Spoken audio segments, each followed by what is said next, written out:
ইজ্জুদ্দিন দায়ী আল জাবারি আল মাদানী সাহেব হুজুরকে তার মূল্যবান তাকরার পেশ করার জন্য বিশেষভাবে অনুরোধ করছে।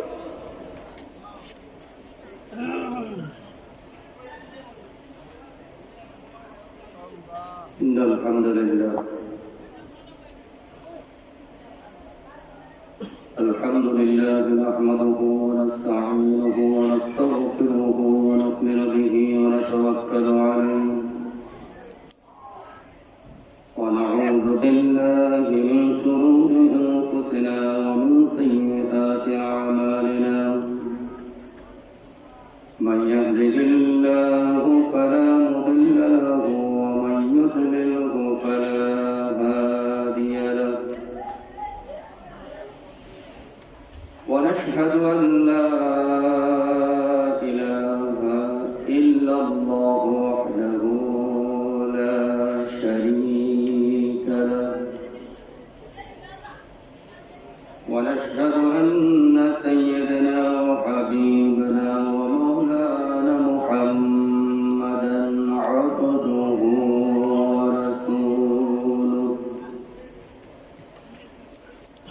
الذي أرسله بالحق بشيرا ونذيرا داعيا إلى الله بإذنه وسراجا منيرا فقد قال الله سبحانه وتعالى في كلامه المجيد وفي فرقان الحميد أعوذ بالله من الشيطان الرجيم بسم الله الرحمن الرحيم يا أيها الذين آمنوا اتقوا الله حق تقاته ولا تموتن إلا وأنتم مسلمون وقال الله سبحانه وتعالى في شان نبيه الكريم آمرا ومخبرا إن الله وملائكته يصلون على النبي يا أيها الذين آمنوا صلوا عليه وسلموا تسليما اللهم سيدنا مولانا محمد وعلى آل سيدنا خوب محبت الشيخ اللهم صل على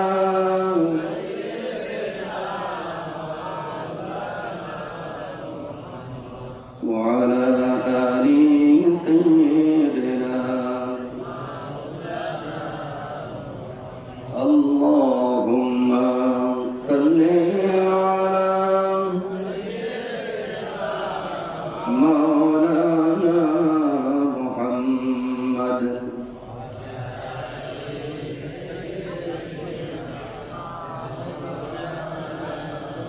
وخير عند النبي আমাদেরকে ছাড়িয়া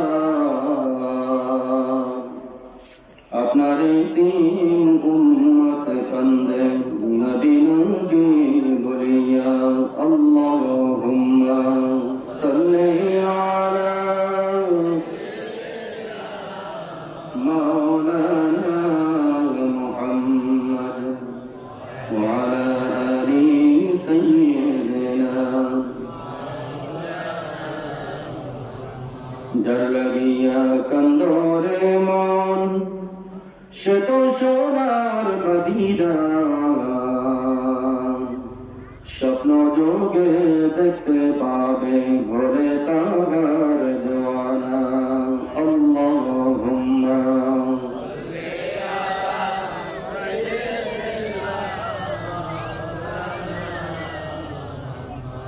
وعلى آل سيدنا بلغ العلا بكماله كشف الدجى بجماله حسنت جميع خصاله محمد بشر وليس كالبشر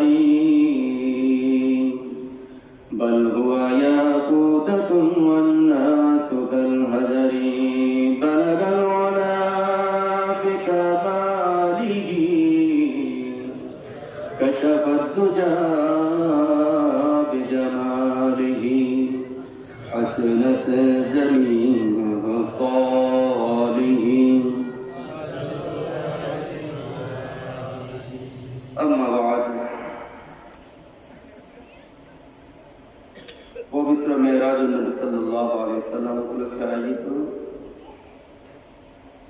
আজকের এই বার্ষিক ওয়াজ ও দোয়ার মাহফিলের সম্মানিত সুযোগ্য সভাপতি হযরতুল আল্লাহ হযরত মাওলানা মুহাম্মদ সালাউদ্দিন সাহেব দামাত বরকাতুল আলিয়া, উপস্থিত দিগার উলামায়ে কেরাম,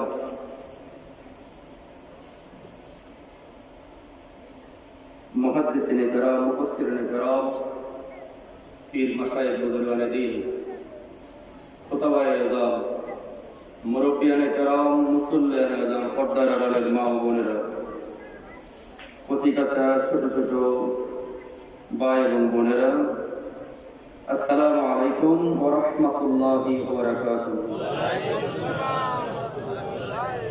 আল্লাহ সুবহানাহু ওয়া তাআলার শাহী দরবারে শুকরিয়া যে মহান মুনিব আমাদেরকে আল্লাহর এই জমিনের ছোট্ট এক কন্যারে জান্নাতি পরিবেশে বসে কোরআন এবং হাদিসের আলোচনা শোনার তৌফিক দিয়েছেন,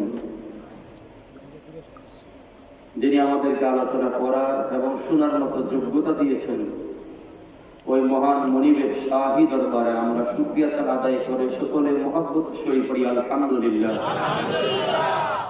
দুরূদ ও সালাম পেশ করছি আল্লাহর হাবিব আল্লাহর নবী মুহাম্মদ রাসূলুল্লাহ সাল্লাল্লাহু আলাইহি ওয়াসাল্লামের প্রতি, যার উসিলায় আজকে পৃথিবীর আলো আমরা দেখলাম। এই পৃথিবী সবকিছু সৃষ্টি যার উসিলায় হলো, একমাত্র যিনি সুপারিশ করবেন উম্মতের জন্য তিনি হচ্ছেন মুহাম্মদুর রাসূলুল্লাহ সাল্লাল্লাহু আলাইহি ওয়াসাল্লাম। আল্লাহ রাব্বুল আলামিন আমাদের সালাতু সালাম দুরূদ ও সালাম খানি সোনার মদিনা নবী পাকের কদম মোবারকে পৌঁছায় দেখ, সকলে বলি আমিন। পৃথিবী শুরু থেকে আজ পর্যন্ত পৃথিবীর জমিনের নিচে যত আম্বিয়ায়ে কেরাম, আহলে বাইত, সাহাবায়ে কেরাম, শুহাদায়ে আযম, খুলাফায়ে রাশিদিন, পীর মাশায়েখ বুজুর্গানে দ্বীন, বিশেষ করে আপনাদের পাশেই সন্তোষপুর দরবার শরীফের মরহুম বিশ্বাস হুজুর সহ অত্র অঞ্চলের যত পীর মাশায়েখ বুজুর্গানে দ্বীনেরা ছিলেন, প্রত্যেকের রুহে আল্লাহ রাব্বুল আলামিনের সব পৌঁছায় দেখ, সকলে বলি আমিন। সম্মানিত উপস্থিতি, আমরা দ্বীনি পরিবেশে সুন্দর মজলিসে বসে কোরআন এবং হাদিসের অনেক আলোচনা শুনেছি, রাত্রে অনেক হয়েছে, অল্প সময় আমরা আরো কিছু আলোচনা শুনে বাড়ি চলে যাব ইনশাআল্লাহ। সবাই পড়েন ইনশাআল্লাহ। আজকের ময়দানে আসার পরে বোঝা গেল আপনারা আলোচনা শুনতে শুনতে হয়রান হয়ে গেছেন, যার কারণে সালাম দিয়েছিলাম জবাব আসতে আসছে, দুরূদ শরীফ পড়ছেন জবাব আসতে হয়েছে, এখনো যেটা জিজ্ঞাসা করি জবাব আসতে আসে। এত তাড়াতাড়ি হয়রান হয়ে গেলে চলবে না। জান্নাতের পথ অনেক দূরে, জান্নাতের পথ অনেক দূরে, জাহান্নাম কাছে, কিন্তু জান্নাত অনেক দূরে। জান্নাত পাইতে হলে কিছু আমল আছে, আছে কিনা? কথা বলেন আছে কিনা? আছে। জাহান্নাম তো ঘরে বসেই কামাই করা যায়, জান্নাত ঘরে বসেই কামাই করা যায়, যায় কিনা? যারা বলে যায় কিনা? যায়। জান্নাতের পথ অনেক দূর, কিন্তু জাহান্নামের পথ একেবারেই কাছে। উদাহরণ দেওয়া যায়, আল্লাহকে অস্বীকার করলাম এক কথায়, সব শেষ, সব শেষ। জাহান্নামে যাইতে আর কোনো কিছুর প্রয়োজন নাই, কিন্তু আল্লাহকে স্বীকার করলাম, এতে কি জান্নাত পাওয়া যাবে না? কিছু কাজ তো আছে, আছে কি না? আছে। আমরা জাহান্নামে যাব না জান্নাতে যাব বোঝা যায় না, এই সাইড থেকে বলে না, ওনারা কোন দুনিয়ায় আছে আল্লাহই জানে। বলেন তো জান্নাতে যাবো না জাহান্নামে যাবো? সবাই যেতে চাই? একবার চিৎকার দিয়ে বলেন আল্লাহু আকবার। ময়দানে আছেন তো নাকি? কোনো ভয় নাই তো?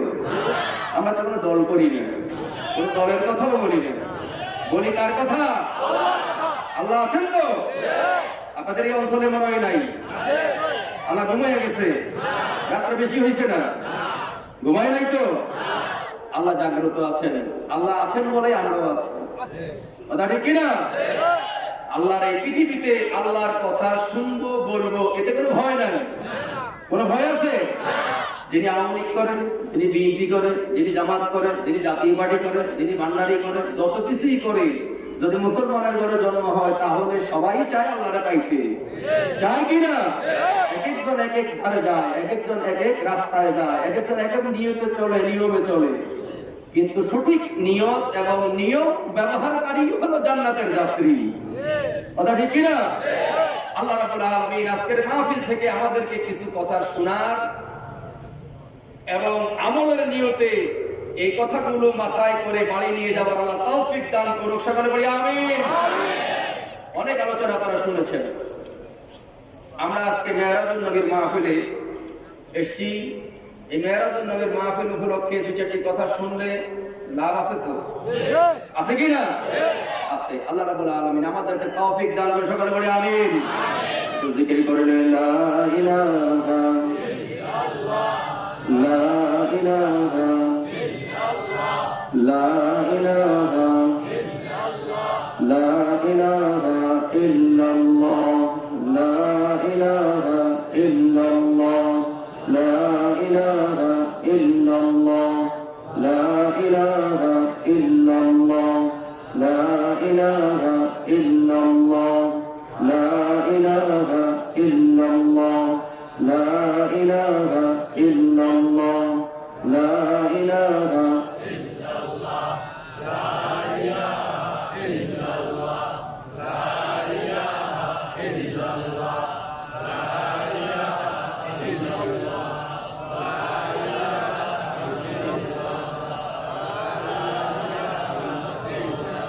لا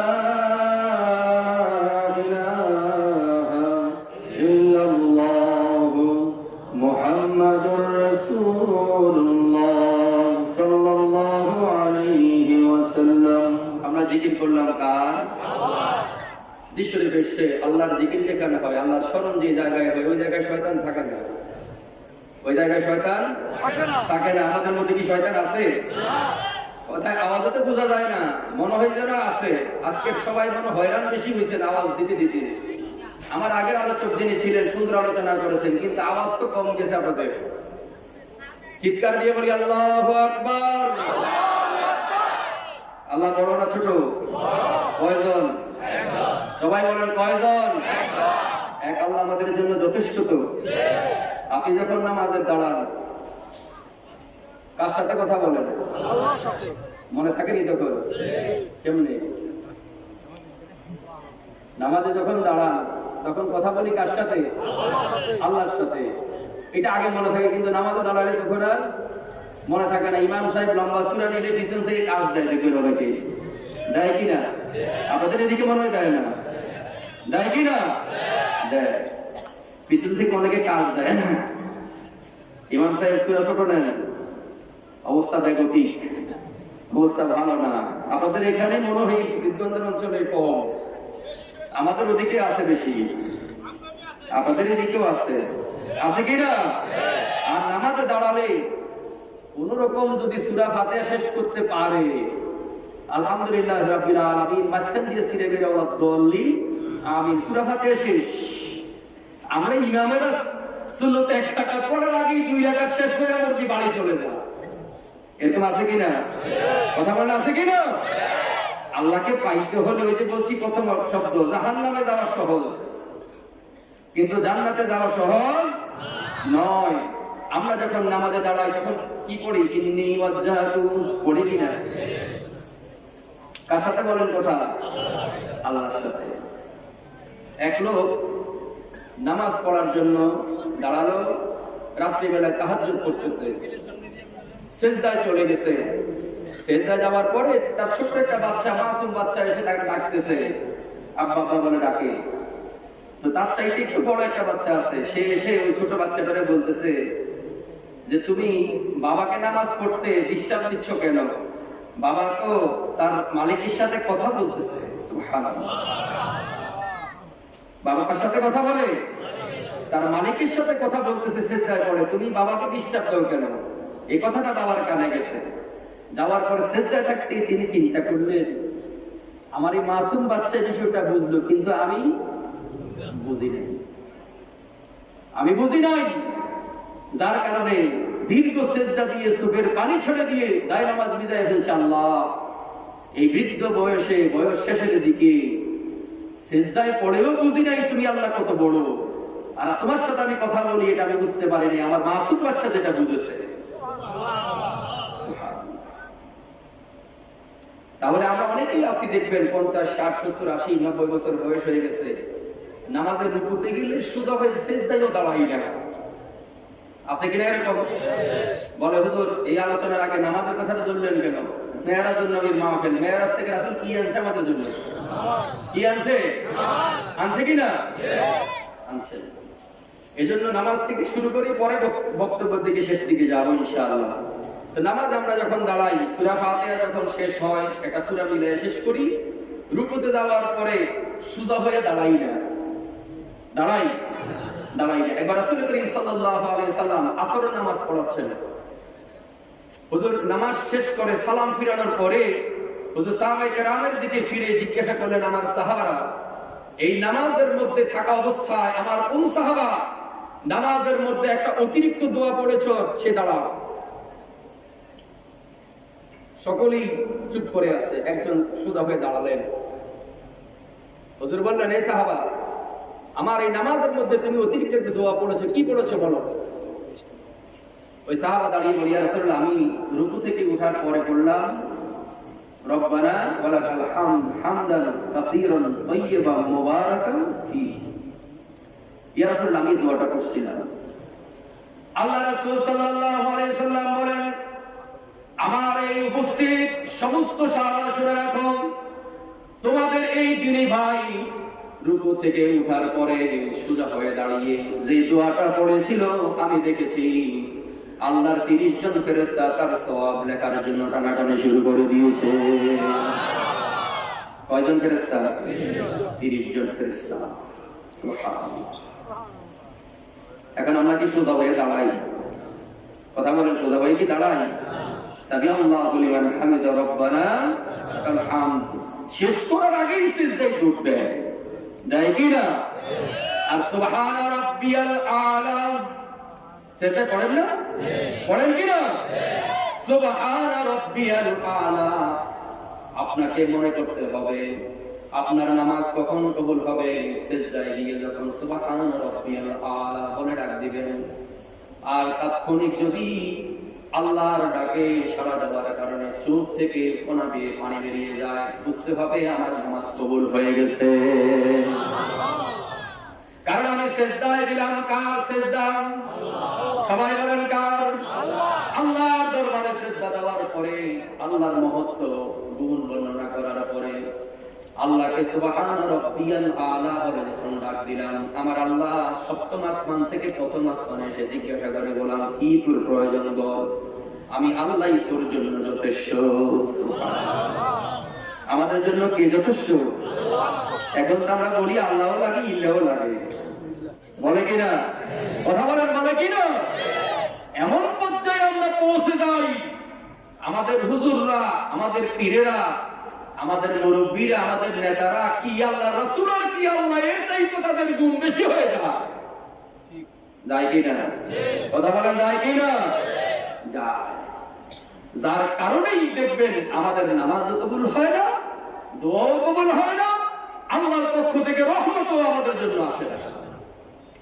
কিছুদিন আগে, 1 বছর হয়ে গেছে প্রায়, এই যে করোনা দেখা দিয়েছে, গত মার্চের 18 তারিখে আমরা একটা দোয়ার আয়োজন করেছিলাম, মনে আছে আপনাদের? খতমে সেবার আয়োজন করেছিলাম। কেউ গিয়েছিলেন এখান থেকে? কেউ গেছেন? হাতুরান তো কে গেছিলেন? মনে আছে আপনাদের? লক্ষ জনতা হয়েছিল সেই দোয়াতে। আমরা সেই দোয়া করার কারণে সারা পৃথিবী হয়ে গেছে যে এই করোনার ভিতরে মানুষগুলোর একসাথে করে করোনাটা বাড়াইয়া দিছে। হয়েছিল না? আলোচনা সমালোচনা হয়েছিল না? কিন্তু বলেন তো, ওই মাহফিল থেকে আসার পরে ওই মজমায়, ওই মজলিসে, ওই দোয়ার অনুষ্ঠানে যতগুলো মানুষ গিয়েছিল, একজনও কি করোনার ভিতরে পড়ছে? পড়ছে? পড়ছে?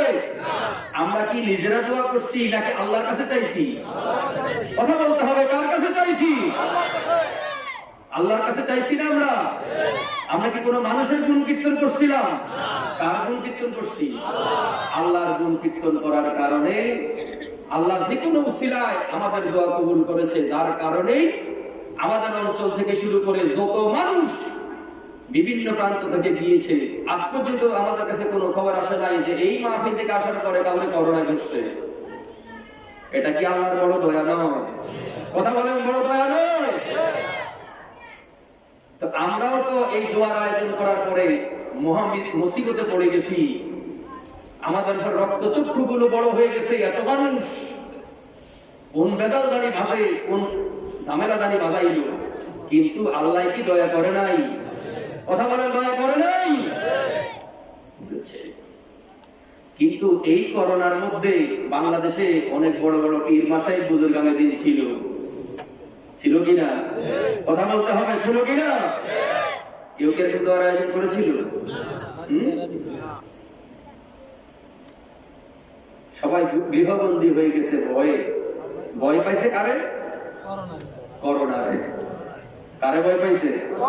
করোনারে। আমরা কি করোনারে ভয় পাইছিলাম? আমরা ভয় পাইছি কারে? আল্লাহরে। এই পৃথিবীতে অনেক কিছুই ঘটবে, ঘটবে কিনা? ফেরাউন তো মানুষের উপরে অত্যাচার করেছিল। ফেরাউন মানুষকে বলেছিল, আনা রব্বুকুম আলা, আমি তোমাদের বড় রব। দিনের বেলায় মানুষের কাছে রব দাবি করতো, রাত্রে আল্লাহ সিজদা করে কাঁদতো, আল্লাহ তুমি যে রব এটা আমি জানি, কিন্তু মানুষের কাছে আমি রব দাবি করে ফেলেছি, তুমি আমার মাফ করে দাও। কিন্তু আল্লাহর নির্দেশ হলো, এক রাজ্যে দুই আইন চলতে পারে না।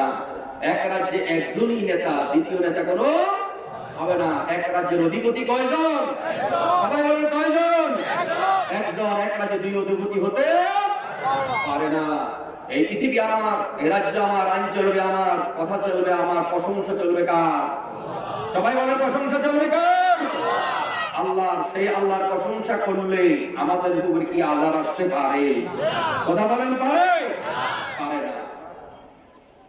আমাদেরকে দেখানো হয়েছে কি মক্কা মদিনায় বন্ধ করে দিয়েছে সব, আপনারা কেন করেন? এখন মক্কা মদিনায় তো চুরি হলে হাত কেটে দেয়, জিনা করলে কি করে? পাথর মারে, খুন করলে কল্লা ফালায় দেয়। তুমি সেটা করো না, ওই আইনে যাও না। কথা বলতে হবে, হবে কিনা? আস-সাকিতানুল হক্কে শয়তানুল আকরাস। রাসূলুল্লাহ বলেছেন, যে ব্যক্তি হক কথা বলে না সে হলো কি? বোবা শয়তান। কি শয়তান? বোবা শয়তান। এজন্য মনে রাখতে হবে, যখনই কথা বলবেন ওই কথা হতে হবে কার জন্য? চিৎকার দিয়ে বলেন, কার জন্য? আমরা কি আল্লাহর জন্য কথা বলতে রাজি আছি? আমরা ভয় করবো কাকে? আবার সবাই বলুন কাকে? সে আল্লাহকে কি আমাদের লাগবে? দুনিয়ায় লাগলেই চলবে, কবর লাগবে, আসরে, মিজানে, ফুলসিরাতে, জান্নাতে যাওয়া লাগবে কিনা? লাগবে। আল্লাহ রাসূল সাল্লাল্লাহু আলাইহি ওয়াসাল্লামের কাছে এক বেদুইন সাহাবা এসে প্রশ্ন করলো, ইয়া রাসূলুল্লাহ, ইয়া হাবিবাল্লাহ, আমি জান্নাতে যাওয়ার জন্য কি আমল করতে পারি? সামান্য উপদেশ আমাকে দেন, যা দিয়ে আমল করলে আমি জান্নাতে যেতে পারবো। আল্লাহ রাসূল সাল্লাল্লাহু আলাইহি ওয়াসাল্লাম তাকে 4টা উপদেশ দিলেন। এর মধ্যে প্রথম উপদেশ দিলেন উবুদুল্লাহ, আল্লাহর ইবাদত করো, আল্লাহকে ভয় করো। পৃথিবীতে চলা অবস্থায় সর্বপ্রথম মুমিনের দাবি হলো ভয় করব কাকে? জোরে বলেন কাকে? যদি আল্লাহর ভয়ের মধ্যে কোন মানুষের ভয় থাকে তাহলে ওই ব্যক্তি কশিনকালেও জান্নাতে যেতে পারবে না। রাসূলুল্লাহ প্রথম উপদেশ দিলেন উবুদুল্লাহ, ইবাদত করো কার? লা তুশরিক বিল্লাহ শাইআন, আর খবরদার কশিনকালেও কখনো আল্লাহর সাথে কাউকে শরীক করিও না। আমরা কি শরীক করি? আল্লাহ লাগে, ইল্লাহ লাগে, বলে কিনা? হুজুরের দোয়াও লাগে, পীরের দোয়াও লাগে, লাগে কিনা? দরকার নেই। আপনি আমার কাছে যাবেন কেন? আপনার আল্লাহ কি আপনার থেকে দূরে? কথা বলেন না কেন? আল্লাহ কি দূরে? কোথায়? আল্লাহ কাছে। বিপদে পড়লে মানুষ হুজুরের কাছে দৌড়তে দেয় কিনা? আরে বিপদে পড়লে তো যাইবেন কার কাছে? হুজুরের 2 রাকাত নামাজে দাঁড়িয়ে যাবেন না। আল্লাহ কি আপনাকে দেখে না? দেখে না? আল্লাহ বাংলা কথা বুঝে না? বুঝে? এই সন্তোষপুরের মানুষের শব্দগুলো আল্লাহ কি বুঝে? বুঝে তো? তাহলে চাইবেন কার কাছে? সন্তান হয় না, মানুষ পীরের দরবারে দৌড়ায়, হুজুরের কাছে যায়, সৈয়দদের কাছে যায়, হুজুর আমার সন্তান হয় না, আল্লাহ আমার একটা ফুট দেখ দোয়া কইরেন।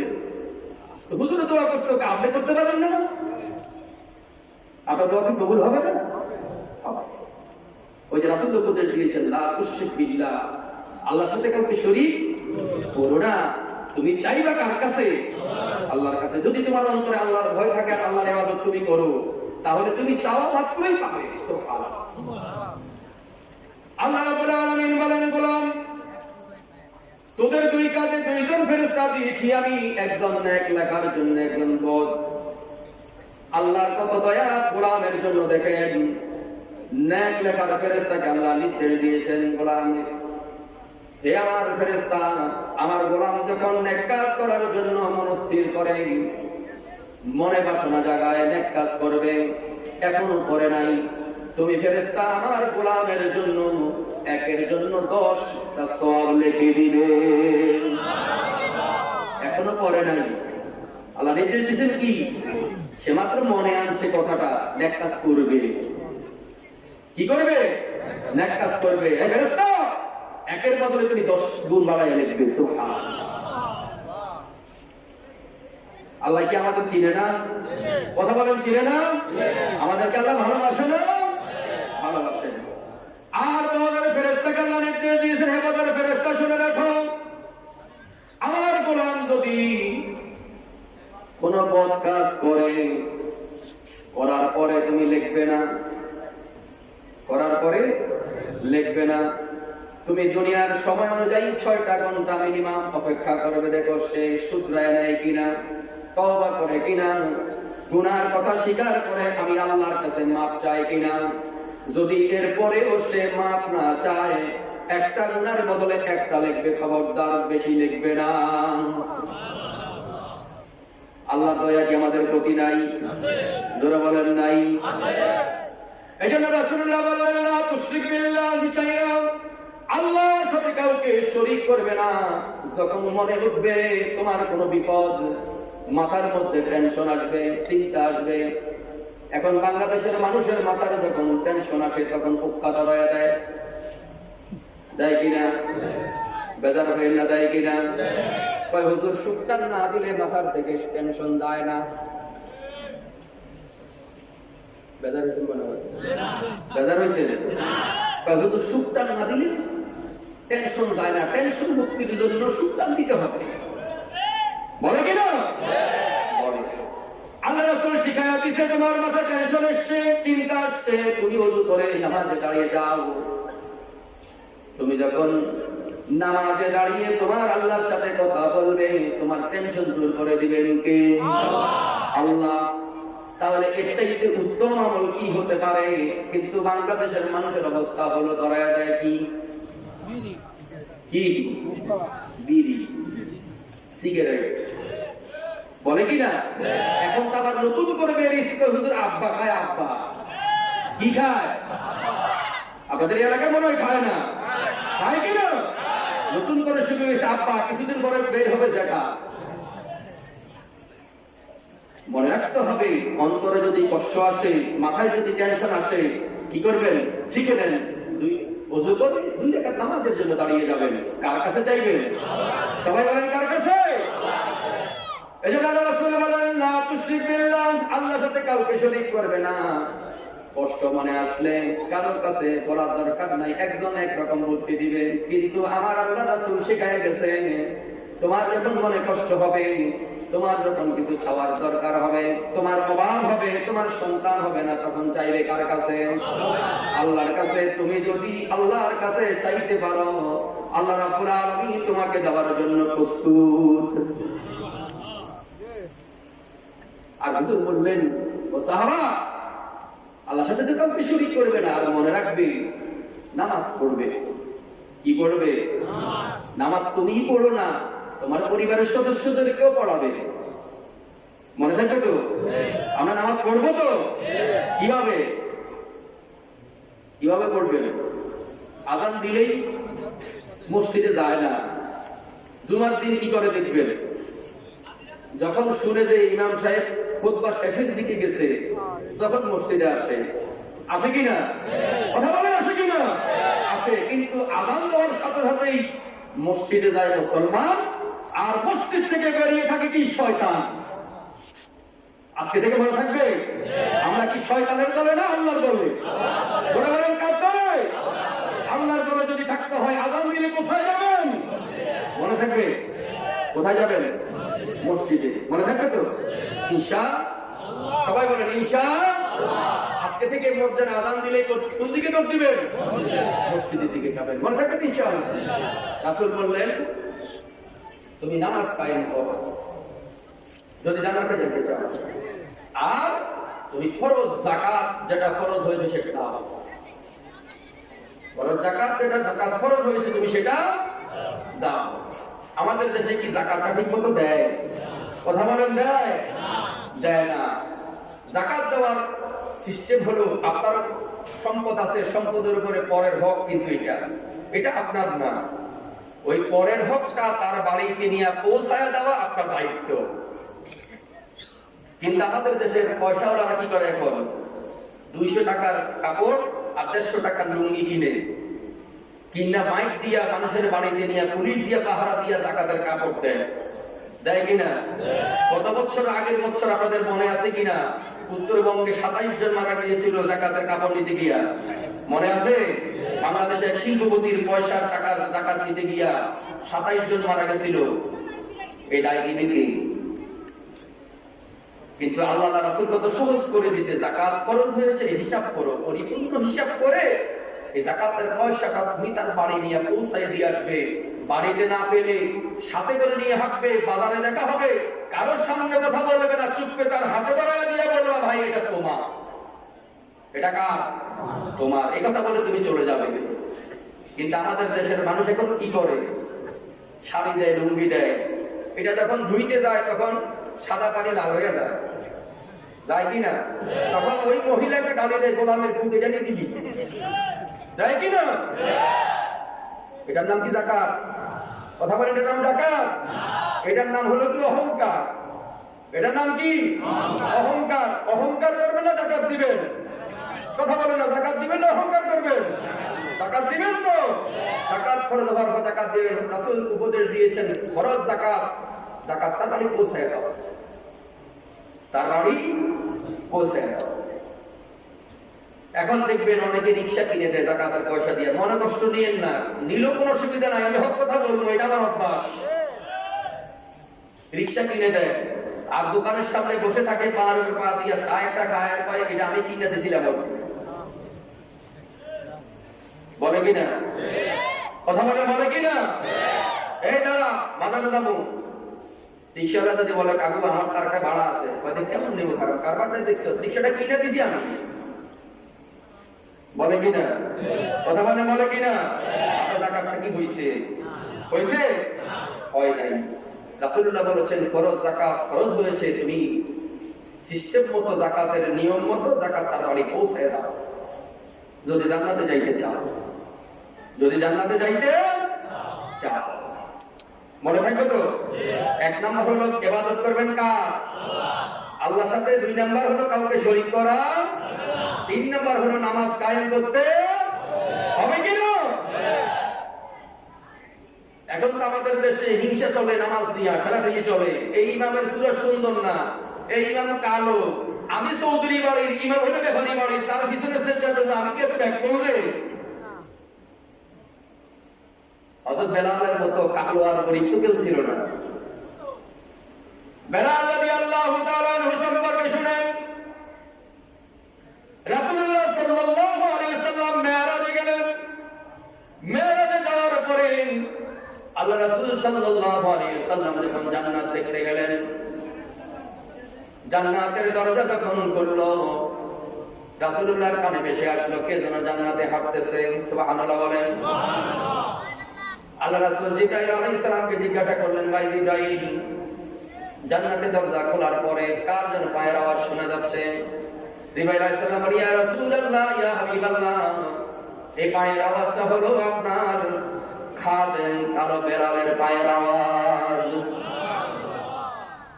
রাসূলুল্লাহ বলেন, ভাই জিবরাইল, সে তো এখনো দুনিয়ায় জিন্দা।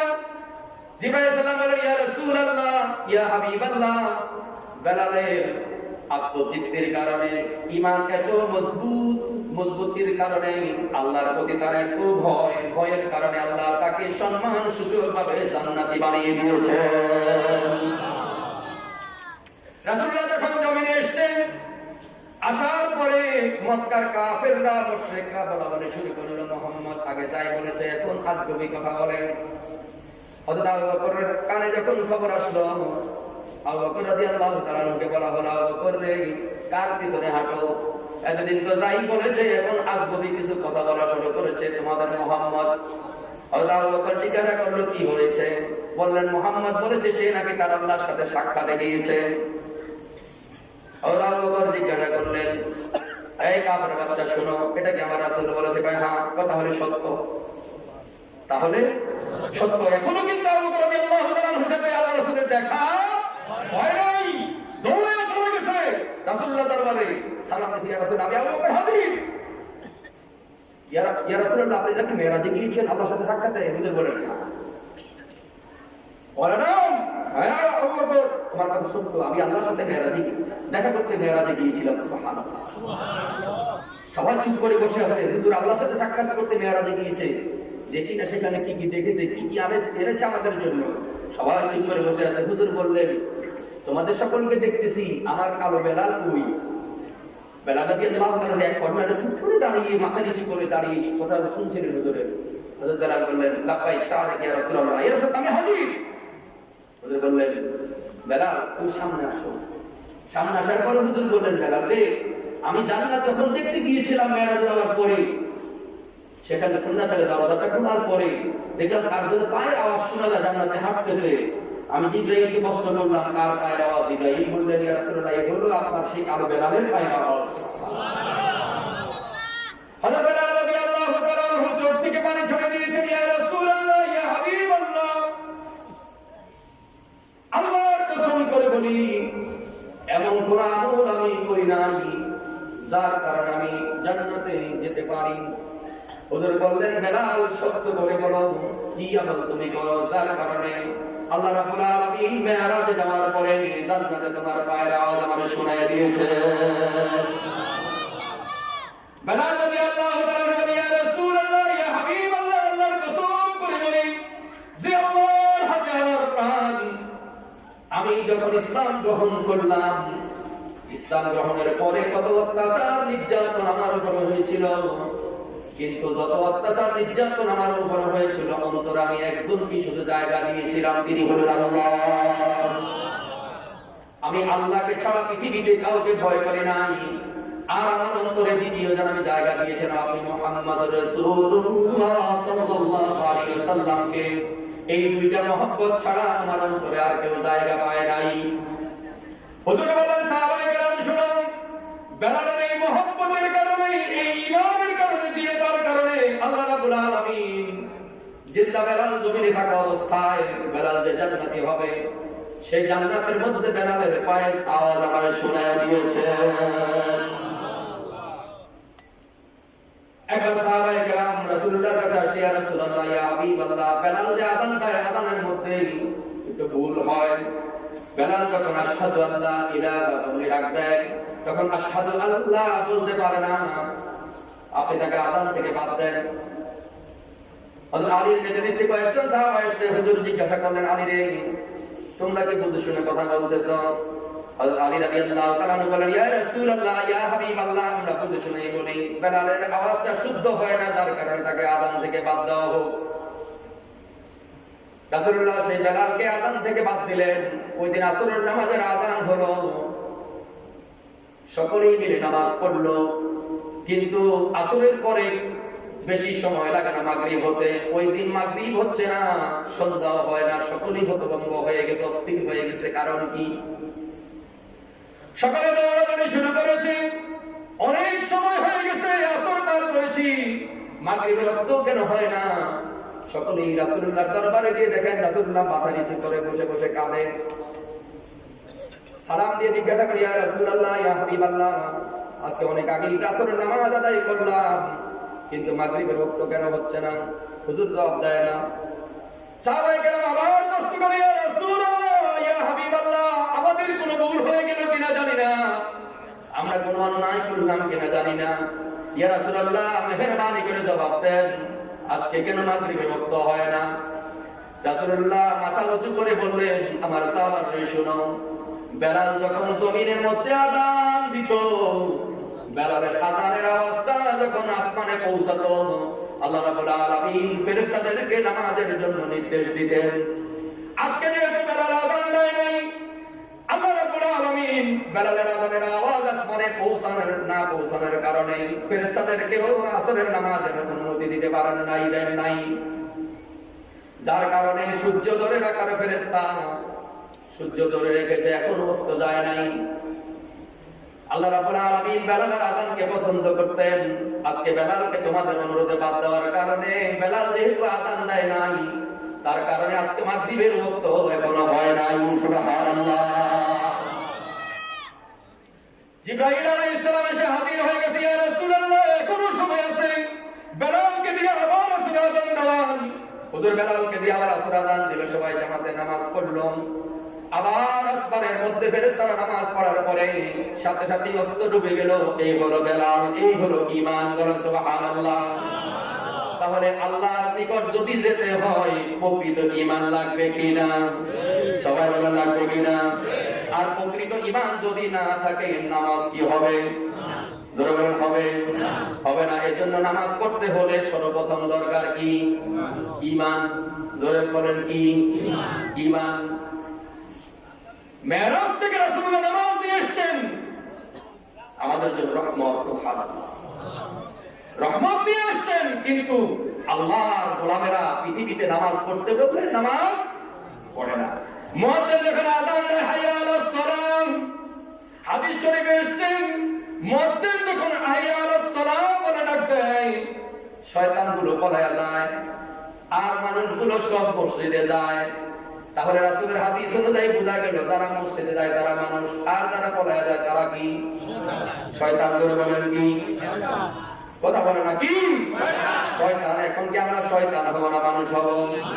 জোরে বলেন, মানুষ হবেন তো? এমন নামাজ পড়বেন যে নামাজের উদাহরণ দেওয়া যায়। হযরত আলী যুদ্ধের ময়দানে গেলেন রাসূলের নেতৃত্বে। হযরত আলীর পায়ের মধ্যে তীর বিদ্ধ হলো। রাসূলুল্লাহর কাছে খবর গেছে, ইয়া রাসূলুল্লাহ, ইয়া হাবিবাল্লাহ, আলীর পায়ে তীর বিদ্ধ হয়েছে, আলী কষ্ট পাচ্ছে ব্যথায়। ইয়া রাসূলুল্লাহ, আলী চিৎকার দিচ্ছে। হুজুর বললেন, একজন সাহাবা থাকা, বাকিরা সবাই যুদ্ধের ময়দানে চলে যাও। রাসূলুল্লাহ এসে আলীকে প্রশ্ন করলেন, আলী, তোমার কি কষ্ট হচ্ছে? হযরত আলী বললেন, ইয়া রাসূলুল্লাহ, ইয়া হাবিবাল্লাহ, আমার কষ্ট হচ্ছে। হুজুর বললেন, আলী, তুমি ওযু করে নামাজের মধ্যে দাঁড়িয়ে যাও। হযরত আলী ওযু করে নামাজে দাঁড়িয়ে গেলেন। রাসূলুল্লাহ দাঁড়ানো এই সাহাবাকে বললেন, তুমি যাও, গিয়ে আলীর পা থেকে তীরটা বের করে আনো। ওই সাহাবা রাসূলুল্লাহর নির্দেশ মতো আলীর পা থেকে বের করে আনলো। এনে হুজুর দাঁড়িয়ে আছেন, হযরত আলী সালাম ফিরালেন, সালাম ফিরায় পায়ের দিকে তাকায়, একবার ডানে তাকায়, একবার বামে তাকায়, আমার তীর গেল কই? দেখেন কেমন তিনটা নামাজ তারা পড়েছেন। রাসূলুল্লাহ জিজ্ঞাসা করলেন, আলী কি চাচ্ছ? হযরত আলী বললেন, ইয়া রাসূলুল্লাহ, নামাজে দাঁড়ানোর আগে আমার পায়ের মধ্যে যে তীরটা ছিল সেই তীরটা গেল কই? হুজুর বললেন, আলী রে, তুমি যখন নামাজে দাঁড়িয়ে গেলে তোমার ভাইকে আমি নির্দেশ দিয়েছি তোমার পা থেকে তীরটা বের করে আনার জন্য, তুমি কি বুঝতে পারো নাই? হযরত আলী চোখ থেকে পানি ছেড়ে দিয়ে বলেন, ইয়া রাসূলুল্লাহ, ইয়া হাবিবাল্লাহ, আল্লাহর কসম করে বলি যে আল্লাহর হাতে আমার প্রাণ, কখন আমার পা থেকে তীরটা বের করে নিয়েছে আমি বুঝতেই পারি নাই। এই হচ্ছে নামাজ। এমন নামাজে দাঁড়াবেন আপনি আপনার আল্লাহকে দেখবেন, আপনার আল্লাহ আপনাকে দেখবে। এই হলো নামাজ। মনে থাকবে তো? মনে থাকবে? মেরাজের শিক্ষা হচ্ছে পাঁচ ওয়াক্ত নামাজ তুমি জমিনে আদায় করো। সিজদা দাও কারে? আল্লাহকে। আল্লাহরে তুমি সিজদা দিবা, তোমার জান্নাত তোমার জন্য কাছে। আর সিজদার মধ্যে যদি শয়তান থাকে তাহলে কি জান্নাত পাওয়া যাবে? কথা বলে পাওয়া যাবে? পাওয়া যাবে না। এজন্য হুজুর নির্দেশ দিলেন, তুমি অন্তরে ভয় রাখো কার? আল্লাহ। আর আল্লাহর সাথে কাউকে শরীক করবে না। 2 নম্বরে নামাজ কায়েম করবে, 3 নম্বরে ফরজ যাকাত দিবে। মনে থাকবে তো? আর 4 নম্বর হলো মাহে রমজানের মাসের রোজাগুলো রাখবে। আমাদের দেশের মানুষের অভ্যাস হলো রমজান আসলেই গ্যাস্ট্রিক বাড়ে। বাড়ে কিনা? কথা বলে না, বাড়ে কিনা? দেখবেন আমাদের দেশের দোকানদারদের রমজান আসলে পর্দা করতে ইচ্ছা হয়, লজ্জা লাগে, দোকানের সামনে পর্দা টানায়া দেয়, এদের লজ্জা লাগে। লাগে কিনা? আর কিছু মুসলমানের বাচ্চারা সেখানে বসে বসে খায়। খায় কিনা? খায়। দেখবেন বিড়ি টানে, জিজ্ঞাসা করে কি রোজা রাখেন নাই? হুজুর আমার গ্যাস্ট্রিক। আমার কি গ্যাস্ট্রিক? এতে বিড়ি খায় কিন্তু এতে গ্যাস্ট্রিক, রোজার দিন। এরকম আছে কিনা? কথা বলে আছে কিনা? আর দোকানদার গুলোর সামনে পর্দা লটকাইলে তার শরম লাগে, নিজে রোজা রাখে আরেকজনের কাছে বিক্রি করে। তার রোজাটা কি আছে? কথা বলেন আছে? আপনারা কি মাহে রমজানের রোজা রাখবেন? সামনে আসতেছে, মনে আছে তো? রজব, শাবান, রমজান। এই বিষয়ে একটা শিক্ষা বলি। এই রজবের মাসটা হলো এমন একটা মাস, খেয়াল করে, আমরা যখন জমিন থেকে ফসল কাটি এর আগে কি করি? বীজ ফালাই। ফালাই কিনা? এর আগে জমিন প্রস্তুত করি, করি কিনা? এই রজবের মাসটা হলো জমিন প্রস্তুতের মাস, শাবানের মাসটা হলো ফসল বোনার মাস, রমজানের মাসটা হলো ফসল তোলার মাস। আল্লাহ রাব্বুল আলামিন কি করে আমাদের প্রতি করেছেন? এই রজবের মাসটাকে আল্লাহ আমাদের দেশে বলে দেন্দা, কানে শুনে না। আপনারা কি বলেন? আমাদের এখানে কি ভাষা বলে? দেন্দা বলে নাকি? দেন্দা বলে, বয়রা বলে, বলে কিনা? বয়রা বলে। দেখেন আল্লাহর কি দয়া, আল্লাহ রাব্বুল আলামিন এই রজবের মাসকে বয়রা বানায়া দুনিয়ায় পাঠাইছে। এটা হাদিস শরীফের কথা। আমি গত জুমায় আমার খুব আলোচনা দিয়েছিলাম, গত জুমার আগের জুমায়, যে এই মাসকে আল্লাহ, এই রজবের মাস, এটাকে আল্লাহ দেন্দা বানায়া, বয়রা বানায়া পৃথিবীতে পাঠিয়েছেন।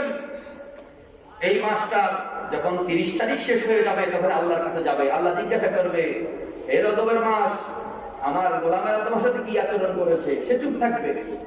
আল্লাহ আবার জিজ্ঞাসা করবে, হে রজবের মাস, কথা বলো না কেন? কি হয়েছে তোমার? আমার গোলামেরা তোমার সাথে কি আচরণ করেছে? সে চুপ থাকবে। আল্লাহ আবার জিজ্ঞাসা করবে, তোমার কি হলো? তুমি কেন কথা বলো না? বলবে, আল্লাহ আপনি তো আমারে বয়রা বানায় পাঠাইছেন। আপনি বলেছেন আপনার গোলামের অন্যায় করলে বা কথা বললে আমি যেন না শুনি, না দেখি, আমি যেন শুধু ন্যাকগুলাই শুনি। আমি তো সব ভালো দেখছি। সুবহানাল্লাহ। আল্লাহ কি দয়া মানুষের প্রতি। আর রাসূলুল্লাহ বলেছেন, এই মাসে যদি কেউ কমপক্ষে একটা রোজা রাখে, দিনের বেলায় রোজা রাখলো, রাত্রি বেলায় নফল নামাজ এবং নফল ইবাদতের মধ্যে সে রাত্রিটা কাটিয়ে দেয়, যদি সে এই কাজ করতে পারে, কমপক্ষে একটা রোজা রাখায়, তাহলে আল্লাহ রাব্বুল আলামিন বিগত 1 বছর এভাবে রোজা রেখে নফল ইবাদত করে যে সওয়াব হতো, আল্লাহ তার আমলনামায় সে সওয়াব লিখে দিবেন। সুবহানাল্লাহ। তাহলে রজবের মাস এখনো আছে। নিয়ত করুন আজকে যে আগামীকাল তার হবে না, এরপরের দিন হলো একটা রোজা কমপক্ষে আমরা রাখবো। রাজি আছেন? সবাই রাজি আছেন? একটা রোজা রাখবেন কমপক্ষে। সওয়াব দিবেন কে?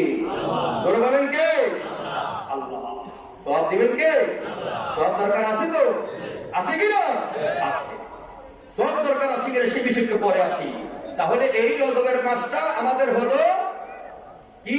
খেত প্রস্তুত করা মাস। এই মাসে কোনো মানুষ যদি অন্যায় না করে, গুনার কাজ না করে, আল্লাহ রাব্বুল আলামিন তাহলে বিগত 1 বছর যদি গুনাহ করে থাকে আল্লাহ তাআলা মাফ করে দেয়। তার আমলনামায় নেক পরিপূর্ণ করে দেয় আল্লাহ সুবহানাল্লাহ। তাহলে আমরা এই বিগত মাসে, বিগত যে 9টা মাস গেল, এই 9 মাসে যা অন্যায় করেছি এই মাসে আমরা সব ভুলে যাব। রাজি আছেন? অন্যায় করব না, জুলুম করব না, নির্যাতন করব না। মনে থাকবে? কথা বলে মনে থাকবে? চুরি করবেন না, ডাকাতি করা যাবে না, খুন করা যাবে না, রাহাজানি করা যাবে না, অপবাদ দেওয়া যাবে না। মনে থাকবে তো? ইফতিজিং করা যাবে না।